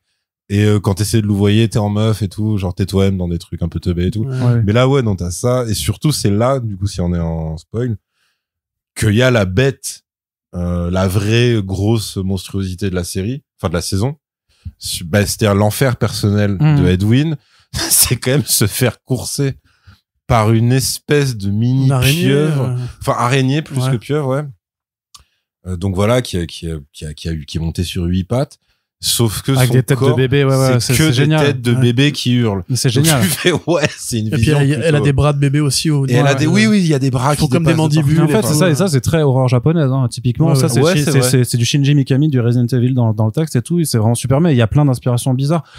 Et dans ce genre-là, enfin, quand le démon intervient dans la tête de Crystal, les 3 yeux au-dessus, je trouve, c'est con. Oui, Mais c'est génial. En vrai, Ça, c'est dans la BD, ça donne juste, ouais. C'est dans la BD. Ok, bah, parfait. En fait, son esprit se manifeste par des tonnes de pères dieux qui le regardent. D'accord. Bon, bah, je vais D'un vraiment- air, Ça, c'est encore, pour le coup, ça fait, c'est peut-être pas fait exprès dans les comics ou quoi, mais il y a un truc avec les yeux quand même, Ouais, dans l'univers de ouais. Sandman. Ouais, C'est clairement. assez central. Ah, puis les yeux, de toute façon, il y a un vrai langage de... C'est dégueulasse, quoi. Ouais, il le voit comme un truc, tu sais, comme vraiment l'aspect globuleux, extension de cerveau un peu moche. Parce que Putain. même l'autre qui a, je sais plus son nom dans Sandman, un des antagonistes, tu vois, qui mange avec les yeux. Le Corinthien. Le Corinthien, ouais, voilà, le le Corinthien. Corinthien, c'est ça. Enfin, et là, effectivement, ce truc de, ouais, mais tu dois, en fait, rentrer dans l'œil pour ensuite espérer être en pleine maîtrise de tes pouvoirs. Enfin, tu sais, t'as quand même tout un truc. Ouais, bien sûr. Et donc voilà, je trouve que c'est vraiment très très généreux visuellement sur tous les registres du fantastique et de l'horreur que ça convoque. Même quand la première fois qu'elle entre dans la mémoire de la sorcière, enfin dans l'esprit de la sorcière Crystal, t'as ce truc de ce côté de lac et tu comprends pas et tu comprendras que à la fin que c'est Lilith, mais t'as le visage comme ça gigantesque qui apparaît. Ça, je trouve que c'est génial. Enfin en termes de Tu vois, parce que même au début, c'est tu dis trop si bien. c'est une sorcière, peut-être elle était au bûcher, c'est pour ça qu'elle est en sang. En fait, Mais non, pas du tu tout. comprends pas trop. Tu C'est comprends pire pas. que ça. Enfin, tu sais, ouais, Donc ouais. on a Et noté t'as aussi la scène d'incantation qui mène à la mort de Edwin, tu vois. Ah Où ouais, justement, en fait, ouais. c'est vraiment filmé comme un film d'horreur, possession démon et compagnie, Ouais. en noir et blanc en plus. Peut-être t'as la créature qui disparaît, qui les bute tous, un peu la Silent Hill pour le coup. Et en une seconde, ça désamorce, où le mec il prend une voix de mec qui, oh, bah, désolé frérot, Genre, bon. désolé, c'est la procédure. Voilà, c'est le contractuel. boulot, hein. C'est le boulot, techniquement, je suis obligé d'appliquer la règle, tu vois. Tu dis- Et c'est un humour cruel qui, quand même, pour le coup, assez Tout le génial. délire de j'ai vécu 70 balais en enfer suite à une erreur administrative. Au départ, tu sais, la réplique, c'est une punchline en elle-même. Et quand t'as vraiment tous les flashbacks que t'additionnes dans ta tête, tu fais ouais, non, c'est vraiment un pauvre mec qui a été victime d'une erreur, qui a rien demandé. Et puis, pour le coup, c'est aussi normal qu'il soit... Bah, c'est un peu pour ça, je pense déjà, Désespoir, sa faible apparition en fin de série Sandman, c'était pas très convaincant, mais là, en fait, c'est un peu le prolongement Là, de elle ça. est bien inquiétante quand même. Elle est bien, en fait, elle est bien flippante dans le plaisir qu'elle prend à regarder la souffrance de l'autre. Par contre, la tentative d'explication avec Edwin, elle pue la merde, parce que du coup, Edwin, quand il dit, attends, genre, c'est ça son enfer à lui, et moi, genre, je dois me faire courser à l'infini par la bête qu'on a décrit tout à l'heure, me faire déchiqueter, bouffer, et ensuite renaître pour que ça recommence. Et tu sais, oui, effectivement, l'autre, il est quand même juste condamné à déchirer des pages à l'infini. Ouais, mais c'est avec le poids de sa culpabilité, tu peux entendre. Ouais, bien que, sûr. voilà, mais bon, c'est pas... Ouais. Mais voilà, donc t'as les trucs en animation aussi qui apportent un peu de fraîcheur. Enfin, vraiment, c'est, je trouve ça, et vraiment la façon dont ça arrive à faire de l'horreur PG-13, mais qui soit pas chiante en fait, tu vois, où vraiment t'as quand même des choses qui sont un peu malaisantes. Enfin, le meurtre de la famille Blanc, il est ultra vénère en vrai, tu vois. Et à un moment, je me demandais, est-ce qu'ils vont oser en montrer un peu plus? Et je trouve que c'est quand même une scène qui est assez violente en soi, tu vois. Et ils arrivent. Pas besoin de plus, en toute façon. Non, ça, en fait, c'est la gueule des gamines que t'imagines en pour moi, si, tu vois, tu pourrais, voilà, mais. Oui, en cerne. Mais voilà, et que juste après t'as le démon dans les murs. Enfin, vraiment, t'as trop enfin, moi, j'étais aux anges, quoi, sur ce plan-là. Pareil, quand il s'évade de l'enfer, où il passe par cette espèce de pièce. Ah oui, t'as c'est plein de génial. mecs qui Les se roulent par terre représentations dans le sang. de la gourmandise, la luxure. T'as la gourmandise, la luxure et la paresse. Pour moi, c'est les trois qui sont montrés, mais ça, c'est trop bien. En plus, ça fait justement ce que tu sais, ils font la référence au pic de Dante et tout. Et tu dis, au pic de Dante, l'enfer de Dante, pardon. Ouais, pour le coup, c'est des bonnes idées. C'est plutôt bien documenté, même, parce que, en fait, il y a un peu de l'horreur pour tout le monde. Pareil, tu vois, t'as le côté le serpent, le côté la sorcellerie. Ouais, ça y vient, le serpent aussi. T'as pas mal de trucs. Tu sais, la première fois quand il remonte et que tu vois juste le corps qui passe, et là, tu fais, ok, donc en plus, il y a un putain de serpent géant et tout. Tu fais, non. En fait, c'est un peu comme, les films, mais plutôt à l'ancienne, hein. On rigolait en disant Ghostbusters tout à l'heure, mais il y avait un peu ça, sauf que là, le curseur était vraiment beaucoup plus bas pour que ce soit accessible à des publics vraiment enfants, familles, etc. Mais genre un truc comme Fantôme contre Fantôme, il y a un peu ça. Ouais, carrément. Il y a un peu ce truc de... Il y a des passages, si tu les isole carrément, du film... très bonne comparaison. Tu sais que j'ai pas eu Fantôme contre Fantôme. Sérieux? Ouais, mais pour le coup, ça. Pour le coup, c'est compréhensible parce que c'est vraiment un film qui a bidé à l'époque. Il a pas eu... Mais je le connais de réputation, qu'il a très bonne réputation quand même. Par rapport à Peter Jackson. mais par rapport à ce qu'il a fait après. Mais en fait, Fantôme contre Fantôme, quand il sort, enfin, moi, j'ai eu juste de la chance de le voir en salle. Est-ce que t'as vu... Je l'ai téléchargé, je crois, moi. Voilà. Est-ce que t'as vu Bad Taste de Peter Jackson? Okay, j'ai vu tout, Jackson, les Feebles aussi. Okay. Mais en gros, c'est typiquement, pour ceux qui voient pas du tout, c'est typiquement, donc voilà, c'est une comédie d'horreur, c'est immatriculé comme ça et tout. Sauf que, le curseur est quand même vachement plus haut que dans un truc à la Ghostbusters, au point où si t'isoles, par exemple, juste l'intro du film, et tu dis c'est un film d'horreur, c'est pas du tout comique, en tant que spectateur, t'y crois. T'es pas en train de te dire ah mais non, c'est bizarre, pourquoi il y a ça et pas ça, enfin etc. Donc ouais. Parce que ouais, t'as une histoire assez sombre de tueurs en série, nouveaux, etc. Et là, pour moi, par exemple, les incursions en enfer, il y a pas de désamorçage. Justement, ils font bien gaffe à ne pas avoir ce moment, qui serait très cinéma actuel ou série actuelle, de dire lol. Enfin, tu vois, vraiment genre Charles qui se mettrait à faire une vanne ou tu vois un truc complètement flingué. Là, non, là t'as juste un gars en détresse totale et un mec qui sait pas vraiment se repérer là où il est et en plus quand ils ressortent. Oui, elle croise la stockeuse. Alors déjà, ouais, ça m'a fait marrer. Qu'il croise la stock. Elle a pas genre les yeux en sang ou une connerie? Il me semble qu'elle a un attribut physique un peu chelou. Quand il recroise la stockeuse, elle a une. Elle est en enfer, genre. Elle est dans les escaliers toute seule et elle dit je sais pas ce que je fais là. J'ai plus souvenir. Mais ouais, bon, ça c'était un peu le petit bonbon interne à la série. Mais non, c'est plus que eux, dans leur tête. Alors, Edwin n'est pas au courant, mais ce que Charles a fait comme deal avec l'administratrice de la mort, c'est que après ni lui ni Edwin peuvent être en liberté. Donc c'est vraiment un long chemin vers quelque chose qui est pas ouf. En plus t'as le montage parallèle qui est peut-être là un peu pour donner du peps positif parce que c'est le renouveau des pouvoirs de Crystal. Donc ouais, t'as ça à côté et du coup c'est pour ça que quand j'ai dit c'est un peu gratuit d'éjecter son démon stalker ex, c'est qu'en fait elle aurait juste pu rester sur une chaise dans l'auberge et ça n'aurait rien changé à l'épisode. Là en fait elle y va, elle se réembrouille avec son ex et ensuite donc elle fait le truc alors qui est visuellement très beau parce que c'est l'œil et après là t'as les ancêtres qui lui envoient une sorte de pouvoir Deus Ex Machina réutilisable quoi, voilà. C'est un peu la même scène dans True Blood en plus quand t'as le personnage de Lafayette qui prend du peyote avec son mec et il a les visions de son arrière-grand-mère qui était une guérisseuse et tout. Là on dit maintenant il est sorcier. Voilà. Ah oui, d'accord. Et t'es en mode, ok, mais pendant quand même 4 saisons on n'avait pas ça, donc ils disent mais c'est bon. Ah, ça arrive vraiment genre. Oui, et pareil, Medium il voit les morts et tout. D'accord. D'ailleurs je me suis demandé s'il y avait pas des hommages conscients ou inconscients à True Blood, parce que par exemple le personnage de Lilith quand elle apparaît à la fin, en fait elle est exactement designée comme dans True Blood, parce qu'il y a aussi Lilith. Parce que pareil, Lilith de base c'est une mythologie de vampire, non? C'est pas genre la première vampire. Je crois que c'est paganiste, mais alors après vampire. Si, non, okay, non. C'est satanique. Pas la première non vampire. Enfin ça dépend après parce que forcément t'en as d'autres qui l'ont réutilisé. Mais je crois que son délire c'est de dire voilà, il y avait Adam et Ève et Lilith c'est genre la première meuf d'Adam. Non, c'est pas ça. Il y a deux versions. Il y a celle-là. Ouais. Il y a la version en fait où Dieu a créé Lilith. Ouais. Et après, en fait, comme elle voulait se rebeller, il l'a détruite. Il l'a foutu à la porte. Et ensuite, il fait Adam et Ève. Voilà, exactement. Voilà ça. C'est que voilà, il crée d'abord machin. Et elle, soit elle est méchante, soit elle veut se rebeller, soit je sais plus. Mais genre truc extrêmement grave. Et donc, ça devient une damnée absolue. Et à chaque fois, dès qu'ils font une reine des vampires, ils l'appellent Lilith et machin, ça. Ou une reine démon ou une connerie comme ça. Ouais, tout à fait. Et là, pour le coup, voilà, ça a déjà été utilisé. Là, c'est exactement le même design avec la nana à poil, en sang, avec les cheveux géante qui lui cachent. aussi. Et le fait qu'elle soit géante, par contre, c'est un peu nouveau. Enfin, nouveau, sans doute pas dans toute l'histoire de l'exploitation de personnages de Lilith, mais dans ce truc-là, parce que soit tu la mets en meuf super puissante, mais à taille humaine, soit tu la mets en reine de vampire, donc à taille humaine aussi.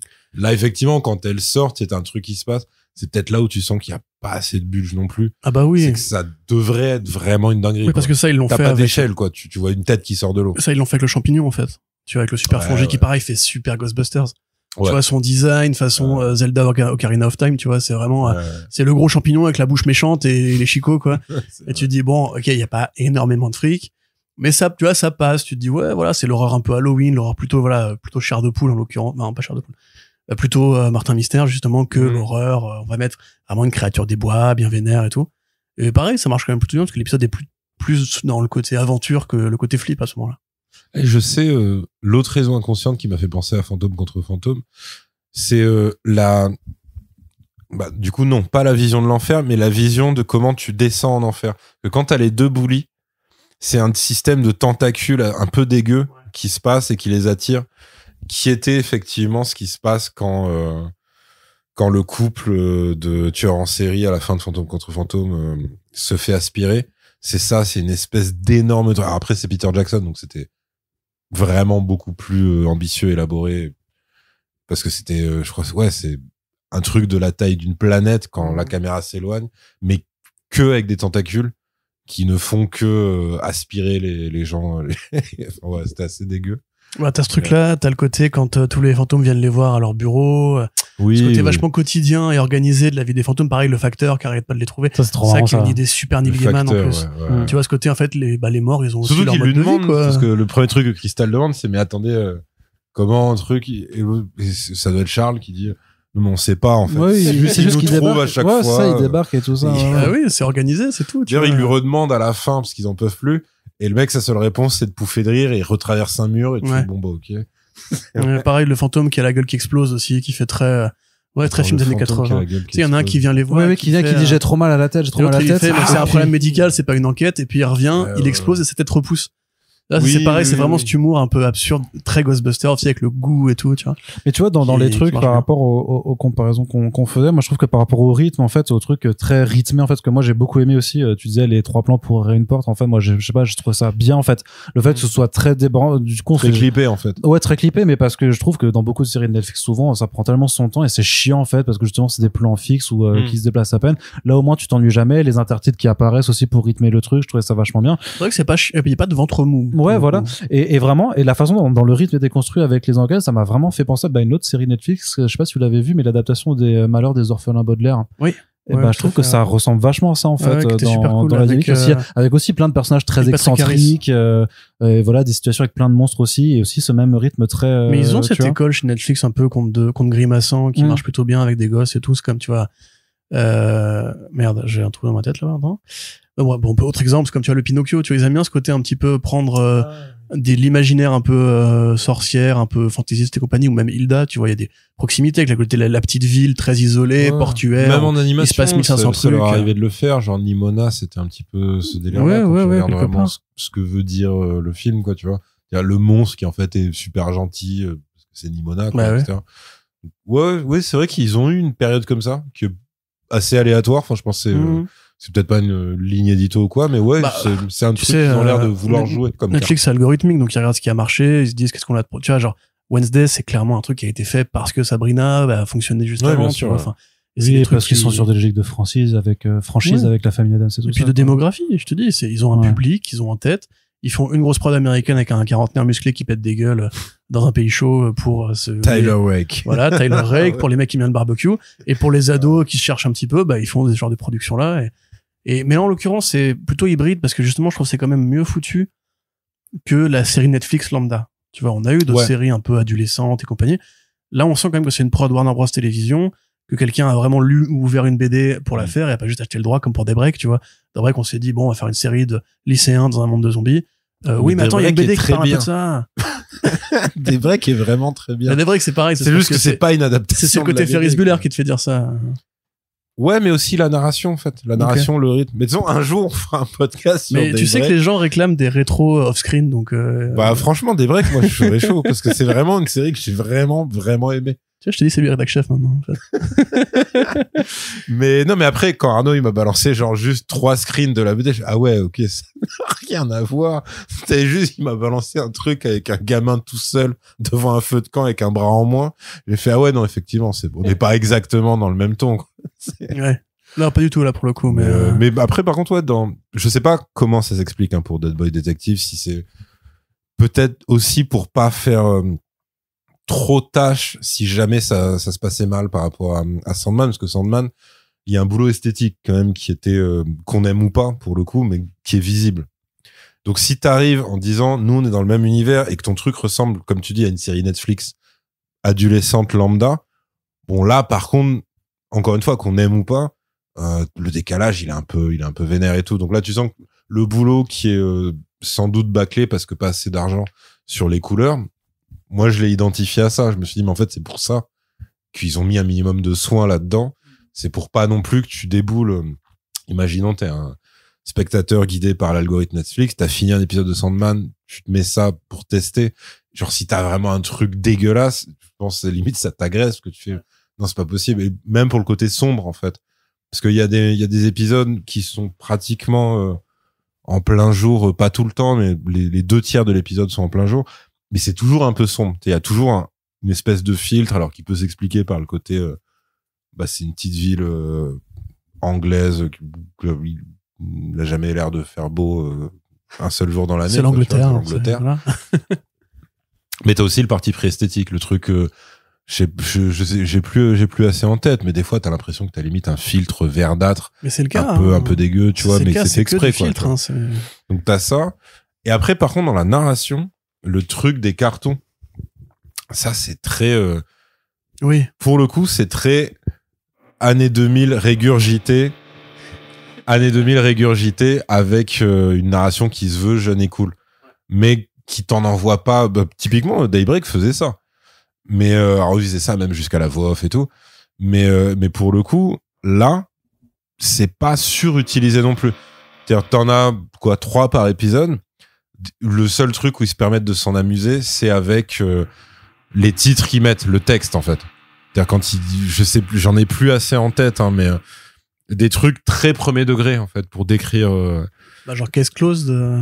Ah non, plus précis que ça. Et du coup, ça dit un peu comique parce que c'est ce qu'aurait décrit, justement un très jeune spectateur.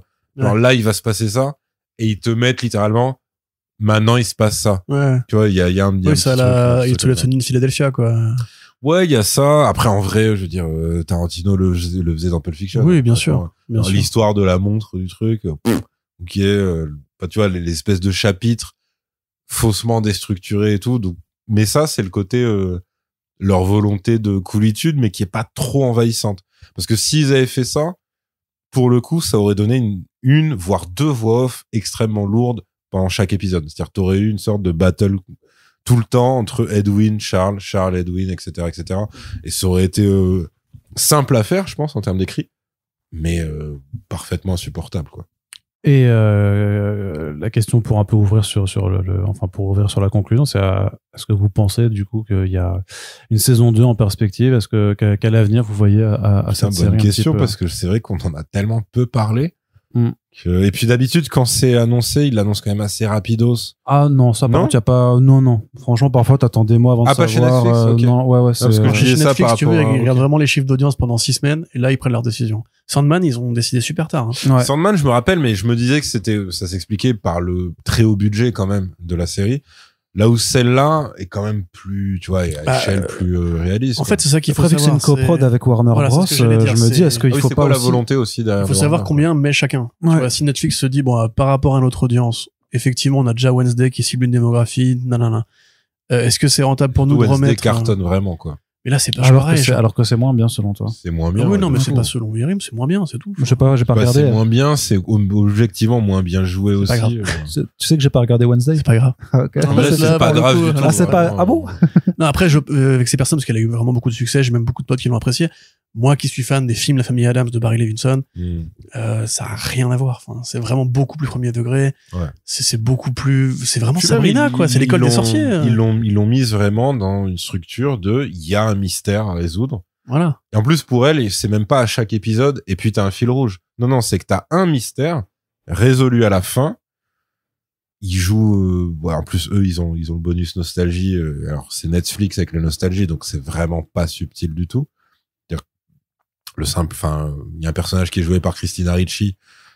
Okay, ouais. Et à un moment, tu dis, ouais, d'accord, donc ça va être ça, en fait, son perso. Effectivement, à la fin, t'arrives, tu fais, ouais, c'était bien ça. C'est pas bien. Après, c'est très cool pour Jenna Ortega, parce que. Oui.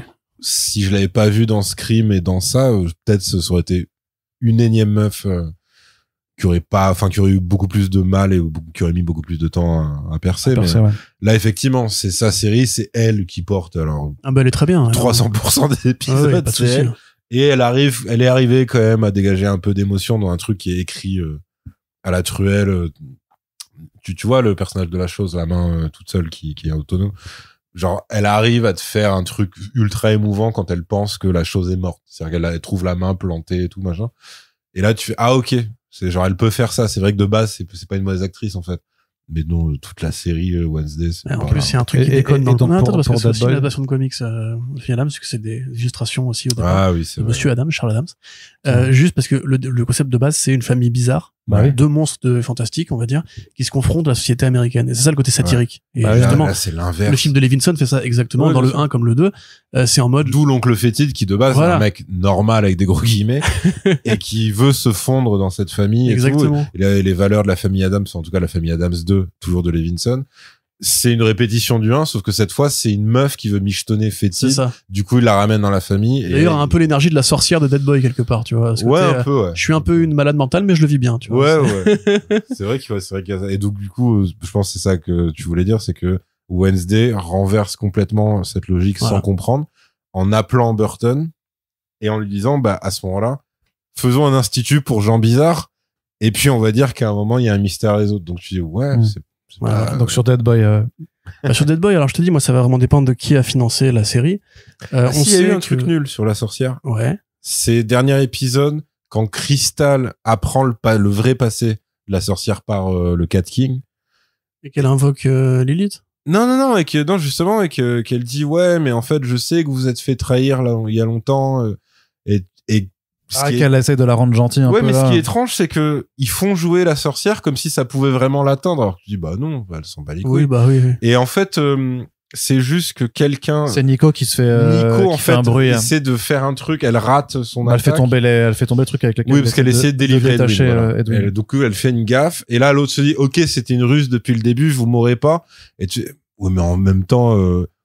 pourquoi ça t'aurait ému qu'on te rappelle ce truc-là? Enfin, je veux dire, ça fait je sais pas combien de siècles qu'elle explique qu'elle bouffe qu'elle donne des enfants à bouffer un serpent géant pour rester jeune. Enfin, tu sais pas non plus lui dire, ouais, mais en tant que meuf, je sais qu'à un moment ton mari t'a trompé. Ouais, bah, c'est un peu sororité easy, quoi. Ça justifie tous les enfants. La sororité sera pas suffisante à ce niveau-là. La meuf, elle a passé le cap il y a bien longtemps, quoi, tu vois. Bah, moi, à la limite, tu vois, ce qui me poserait problème serait qu'elle visite les souvenirs de la sorcière et que ça suffit à lui établir une connexion directe avec Lilith. Tu vois, tu dis, bah non, avec Lilith, t'es dans le monde des souvenirs, t'es pas vraiment avec elle à ce moment-là. Ouais, mais elle est médium, donc elle peut invoquer. Ouais, mais tu vois, ça, c'est les facilités qui font le truc. Oui, mais c'est comme, elle a des super pouvoirs. Oui, mais c'est comme le sac à malice infini, c'est comme le fait de pouvoir passer dans les miroirs comme tu veux, tu sais. Au début, on dit maintenant qu'il a le bracelet, il peut pas aller dans une autre ville. Au final, il s'avère que si. Ce qui n'est pas vraiment résolu. Il doit juste laisser sa main dans le truc, tu vois. Il doit juste laisser sa main dans la ville, mais il peut passer tout le reste dans n'importe quel autre endroit. Du coup, le Cat King, il en aura le cul, et du coup, il enlève le... Ah non, apparemment, c'est une fois qu'il est allé en enfer. Mais en fait, on te le dit par réplique interposée, c'est pas abordé par la mise en scène. C'est-à-dire juste à un moment, il a plus le bracelet, il le dit, et tu dis, ah ok, c'est parce qu'il revient à nouveau de l'enfer. Oui, après c'est comme quand Jenny arrive à voir les... Ah non, mais ils l'ont sorti à un moment, ça ne leur servait plus. Ils l'ont sorti de l'intrigue, quoi. Oui, c'est comme Jenny qui arrive à voir les Dead Boys de façon aussi super expéditive, quoi. Ouais, ça, par contre, c'est très rapide, quand même. C'est quand même trop chelou, parce que tu sais, elle croise la meuf des enfers, là. Enfin, de l'administration, machin. Qui l'étrangle. Du coup, tu sais pas si elle lui a gommé ses souvenirs ou pas, parce qu'elle se souvient que quelqu'un est venu la voir. En même temps, elle dit, mais qu'est-ce que je fous en haut? Et après, elle voit les Dead Boys en mode, mais qu'est-ce que... Non, elle voit les Dead Boys après le traumatisme, justement, de la stalkeuse. Mais ça justifie. Là, tu vois, les règles, c'est si t'as fait une expérience de mort imminente. Mais les règles sont méga, oui, ça part. Tu vois, et là, pour le coup, c'est les petites facilités qui se permettent. Après, on peut se dire que c'est un vrai traumatisme, quand même, ce qu'elle vit. Non, mais avec la blonde. Tout à fait. Dans ce cas-là, il y a plein de gens qui pourraient les voir, tu vois. Alors oui, par contre, ouais. Genre, typiquement, tous les gamins au lycée, ils ont tous vécu un traumatisme, par rapport à la mort de la nana qui s'est suicidée, tu vois, tu pourrais dire, bon. Bah, même, ce serait drôle si, par exemple, t'essayes de jouer la carte, t'es genre, tu fais peur à un témoin, mais du coup, tu le traumates, et donc, il se met à les voir, et ça annule le truc. Ouais, bah oui, voilà. Ouais, effectivement.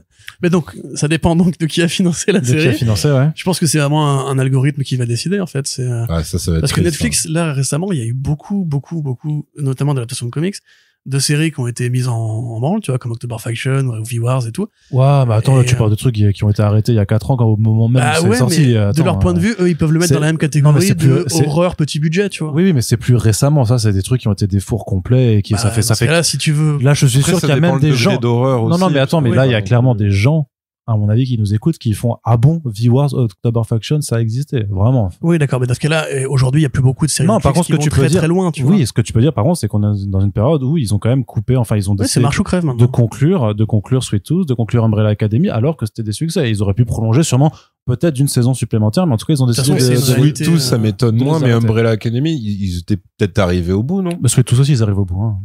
Non, mais je veux dire, ils ont de quoi être satisfaits du run de leur série, non? Parce que moi, j'ai pas suivi, mais Non, bah, ça a été assez long. Bah, c'est vrai qu'ils auraient pu faire un épisode spécial sur Bobby, quoi.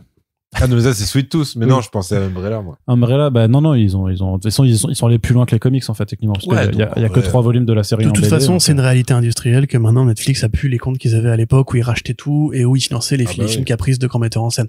Aujourd'hui, c'est l'algo qui domine. Si l'algo, il dit c'est pas rentable, c'est tout.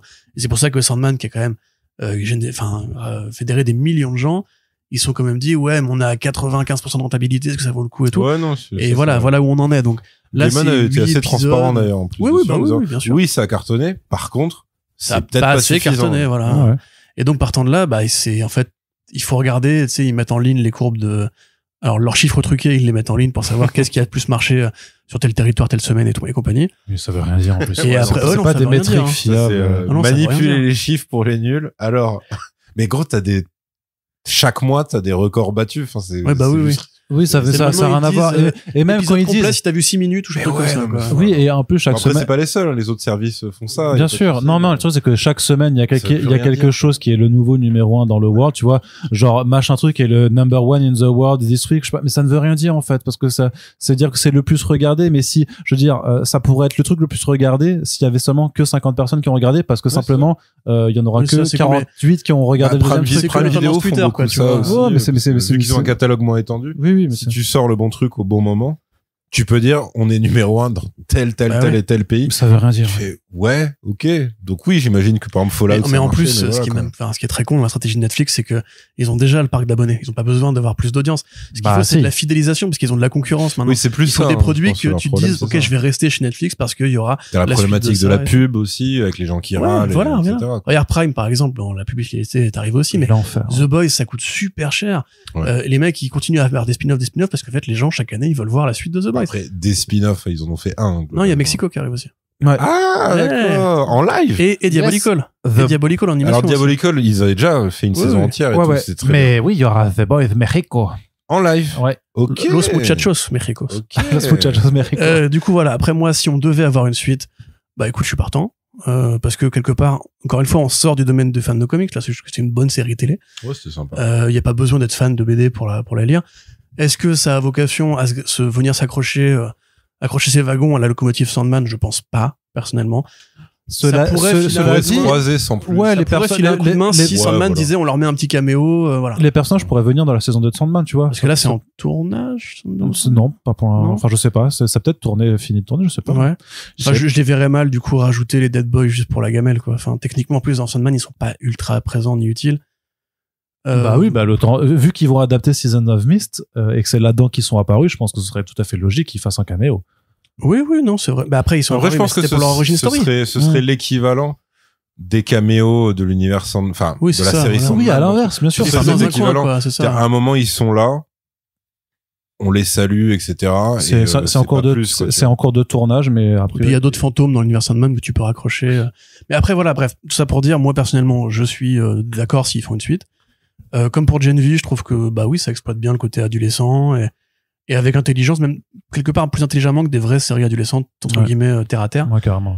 Et honnêtement, si ça marche pas, de toute façon, je m'attendrais éventuellement à ce que Max se dise bon bah on peut peut-être la sauver parce que pour le coup, vu que c'est une coprod, eux ils ont besoin d'exclusivité cette année. Max ils vont pas la sauver, ils s'en sont débarrassés déjà. Mais là ils vont avoir des rentrées d'argent avec le lancement en Europe. Du pass commun là, un truc. Oui, il y a Non, ça et le aussi. lancement, le lancement en France aussi. Non, mais regarde, tu vois, c'est comme Alors, Resident c'est pas le Alien. lancement de Max en France qui va les sauver de quoi que ce soit. Si. Nous, on a la thune, monsieur. OK? Non, mais c'est comme Resident Alien, tu vois, Sci-Fi se dit, bon, bah, il y a plus assez de gens qui regardent la télé pour qu'on ait des publicités, mais nous, on aime bien la série, qu'est-ce qu'on peut faire pour essayer de la sauver, tu vois. Quand il y a un produit qui plaît particulièrement à l'équipe, machin, il arrive que ça fonctionne. Donc bon, bah voilà, moi après, si le Netflix veut rebooter Lucifer et faire une série de Joanna Constantine et se dire, voilà, ça va être notre univers de comics, ça m'intéresse plus que le Mark Millerverse, tu vois, donc... Et toi, Yerim, alors toi, t'es prêt pour... Ouais, Dead Boy Detective Screw. Non, mais... Toujours pas, putain, ça, malgré tout ce qu'on a dit. Pareil, Daybreak, au bout d'une saison, claque. Tu vois. Ouais, Daybreak, pour le coup, ils se sont fait terminer. Oui, bah, Daybreak, il y avait pas je sais pas, j'ai pas vu la série, il y a une Je fin pense pas ouverte. qu'il y ait eu du buzz autour. Si, il y a totalement une fin qui te dit, ouais, par contre, ouais, ils étaient chauds. Le cast était chaud, le showrunner aussi, enfin. Non, mais c'est juste que ça a pas pris. Et après, je pense que par rapport à l'époque où Daybreak sort, c'est pas du tout ce que cherchait Netflix non plus, quoi. Ouais. Mais, non, bah, là, je fais abstraction pour le coup des facteurs pratiques du renouvellement de la saison, parce que, bah, pour l'instant, on n'a pas assez d'éléments. Donc je sais même pas s'ils en sont satisfaits, hein, globalement. Mais dans l'idée qu'ils reviennent, qu'ils aient pas plus que ça d'interaction dans l'univers Sandman, ça me gêne pas, vraiment. C'est pas ça que j'en attends, en fait. Et je pense par contre qu'ils ont, mais il leur faudrait plus de budget pour ça, qu'ils ont un potentiel qui est encore complètement inexploité. C'est-à-dire que là, c'était quand même une intrigue fil rouge à échelle réduite et locale. C'est-à-dire t'es quand même dans une ville avec tel antagoniste, tel, comment on disait, parce que c'est pas sidekick, tel adjuvant, c'est-à-dire qui aurait été le roi des chats, donc qui est pas un des héros, mais qui les aide quand même à sa façon, etc., etc. Maintenant, oui, tu te dis, parce que, bah, ouais, on l'a pas dit, même si on était un spoiler, mais c'est vrai que, techniquement, Nico, humainement parlant, se fait tuer, mais le dernier plan te montre, ce qu'on imagine être elle, qui serait en face de ses darons, et ce qui te dit, mais pourquoi elle est pas, ni au paradis, ni en enfer, ni dans son au-delà personnalisé, c'est parce qu'elle avait, justement, l'objet porte-bonheur fétiche du Morse. Donc tu dis bon ouais, j'imagine bien qu'ils ont un petit plan en tête, surtout que les rares trucs de promo que j'ai vus qui étaient vraiment du natif Netflix, hein, donc c'était vraiment le minimum du minimum, c'est le cast principal, et pour eux le cast principal c'est les deux Dead Boy, Crystal et Nico. Ouais, et ils ont même fait un truc, bon, et là ils sont dans tous les épisodes, donc c'est vraiment les réguliers, quoi. Non, mais après Nico elle est très oubliée dans certains épisodes quand même, où elle est elle participe pas vraiment à la plupart des enquêtes, elle a ses petits arcs à elle. Ouais, ça. Non, mais elle est dans tous les événements, c'est une régulière, ça, c'est une caste régulière. Mais en gros, eux, carrément, ils les ont fait réagir sur, genre, c'est quoi que vous avez pensé alors, ils ont pas mis Nico's Death dans le titre, ils ont mis Nico's Spoiler avec les tirets, tu vois, le truc. Et donc, tu sens que, ouais, pour eux, c'est ça, pour le coup, sachant qu'elle est pas, parce que je sais plus si on l'a dit avant, mais que dans les pistes, elle est encore en vie, quoi. Elle a sa petite sculpture, elle est avec les lutins dans un igloo, tu sais pas trop où c'est, comment c'est. Elle est avec les lutins dans un igloo? Ouais. Il y a les lutins aussi. C'est les débats hors micro, je sais pas. Si, c'est eux, parce que j'ai vérifié avec les noms des personnages, et dans les sous-titres, ils les font bien, et puis j'ai aussi. Non, mais en fait, elle est dans la boule de neige. Elle est dans la boule magique, là. Ouais, c'est ça. Du Morse. Ah, mais du coup, en face d'elle, c'est pas du tout ses darons? Non. Mais c'est qui alors en face d'elle? C'est les lutins. En fait, mais tu les pourquoi? Ah, mais ils sont en fait, à la fin, si tu veux, elle doit, tu sais, le Morse, je me rappelle de ça, mais on voit la gueule des lutins. Oui. Bah, pas d'après Arnaud. Oui, je saurais pas te dire, mais. Et en plus, il y a leurs noms qui apparaissent dans les sous-titres. différemment. Non, mais il y a les noms de leurs personnages qui apparaissent dans les sous-titres en plus quand tu les actives, qui disent vraiment, voilà. D'accord, ok. Donc c'est bien eux, quoi. Donc les lutins sont encore là, et Nico est avec eux, dans la boule magique. Pas dans la boule de neige. D'accord. Enfin, comment on dit? La boule à neige, pardon, la boule de neige. Bah, écoute, ouais, après, ça dépend ce qu'ils ont fait aussi, hein, parce que le personnage n'est pas non plus le plus intéressant de la saison. Mais ouais, donc le problème c'est que je sais pas à quel point tu peux les faire croquer sur des très gros antagonistes de l'univers Sandman. Donc là, voilà, Guérim regarde l'écran, Arnaud lui montre qui a écrit Kingham Litty, pardon. Mais en gros, ouais, si c'est possible de leur faire avoir tu vois, des interactions un peu marrantes. Pour le coup, un peu à la Edgar Wright, mais pas du tout en termes de montage. Tu sais, quand tu te retrouves avec deux losers face à une menace vraiment extrême, mais qu'ils arrivent un peu à s'en sortir par leur côté loser, tu vois, que ce soit dans Shaun of the Dead ou que ce soit dans le dernier pub. Tu sais, quand t'as l'intelligence extraterrestre et qu'en fait, c'est juste trois mecs complètement bourrés qui lui répondent, tu vois, eux, ils pourraient avoir un peu un aspect comme ça. Alors après, ouais, c'est vrai que le problème, c'est que si tu leur fais faire ça avec des entités que t'as vues dans Sandman, ça détruit complètement le côté solennel. Enfin, si tu les fais rencontrer, si tu leur fais rencontrer Lucifer, par exemple, et qu'ils se mettent et que par exemple, t'as juste Charles qui lui parle en mode ultra vénère, sale gosse et tout, même si l'actrice va jouer de la même manière, donc ultra bien et tout ce que tu veux, il y aura quand même dans un coin de ma tête un souvenir de, ouais, bon, pas ouf, Lucifer. Il pourrait faire ça avec Delirium, par contre. Ouais, avec d'autres entités, Que elle, techniquement, c'est la grosse fonce D de l'univers. Ouais, Delirium, tu peux. Mais par exemple, Disper, on a vu ce que ça a donné, c'était pas très intéressant. Oui, c'est sûr. Ouais. Bah après, j'imagine qu'ils le feront sur la mort, en meuf arrangeante, qui fait, vous êtes quand même des petits cons, mais. Vu que là, c'est effectivement balancé, qu'on la revoit pas de la saison, moi, s'ils font une saison 2, je pense qu'ils l'imposeront plus, tu vois. Voilà, ils l'impliqueront un peu plus. Parce que quand même, tu vois, pareil, dans le Dead Boy, il y a quand même des comics Dead Boy qui sont plus sérieux, on va dire. Il y a le premier volume, en fait, qui ressemble un peu à l'écriture d'High Cost of Living, ou qui n'a pas été adapté d'ailleurs encore dans la série, ouais. Okay. Mais surtout que tu pourrais... Quel numéro c'est dans quel numéro? C'est un volume séparé. Mais surtout que tu pourrais grave avoir une logique, avoir une logique. Tu sais, quand t'as un commissaire qui dit, je sais pas, aux deux mecs de l'arme fatale, genre, putain, vous foutez la merde, vous avez des méthodes de con. Je vais avoir le maire sur le dos. Ouais, là, tu peux totalement avoir ça sur une saison 2 si tu gardes la dynamique de la dernière séquence avec l'administratrice. Tu sais, qui est en mode, putain, genre, j'ai la mort, l'enfer sur le dos et vous regardez ce que vous faites. Tu vois, ce genre de débilité là. Des têtes brûlées. Et là, la dynamique serait pas gênante parce que, bah, déjà, tu ne compromets pas des super entités hyper puissantes de Sandman. Et t'es dans une logique qui dit, ces deux mecs sont quand même une anomalie. Genre, c'est pas censé être comme ça que ça se passe et tout. Donc ouais, moi, je serais curieux de voir ça, ouais. Voilà. Très bien. Bon, de toute façon, l'avenir nous dira prochainement si la série est renouvelée ou pas, et en quel cas, bah, sûrement qu'on en reparle. Si ça se trouve, on a parlé, puis demain, demain. En plus, non, c'est déjà arrivé. Moi, je pense que c'est probable en plus. En plus, qu'elle soit qu'il est, c'est très probable. Et c'est probable d'ailleurs que ça arrive même avant que j'uploade le podcast, puisque je le uploaderai dans quelques jours, quoi. Ouais, on verra bien. Mais en tout cas, merci Yérim d'avoir été avec nous dans ce podcast. On rappelle que son ouvrage Les Routes du Rap est toujours disponible dans les librairies. Vous avez un lien dans la description, et si vous en achetez un et que grâce à l'écoute de ce podcast, eh bien, il va s'engager à être plus rapide pour l'écriture des prochains Coucou Gérald. Donc, je pense que le monde entier attend ça. Donc, s'il vous plaît, allez acheter un Route du Rap après avoir écouté ce podcast. Merci Corentin. Tu sais que c'est juste une question de vin blanc en fait. Hein? Tu lui dis viens à la maison, j'ai du pif et voilà. Mais je lui ai déjà dit, je lui ai déjà promis. J'ai déjà promis, mais ça prend du temps parce qu'il les écrit vraiment, tu vois. Et qu'est-ce que je veux dire? Merci Corentin donc aussi d'être venu pour le Corentinpédia notamment. Et en tout cas, si vous appréciez ces podcasts, n'hésitez pas à nous le faire savoir. Ça se partage sur les réseaux sociaux. Vous pouvez en parler autour de vous. Dites-le aux voisins aussi qu'il arrête de faire des coups de perceuse. Ce serait. Dites-le à notre voisin qu'il arrête de faire de la perceuse. Oui. J'imagine que vous l'aurez entendu un petit peu, mais voilà.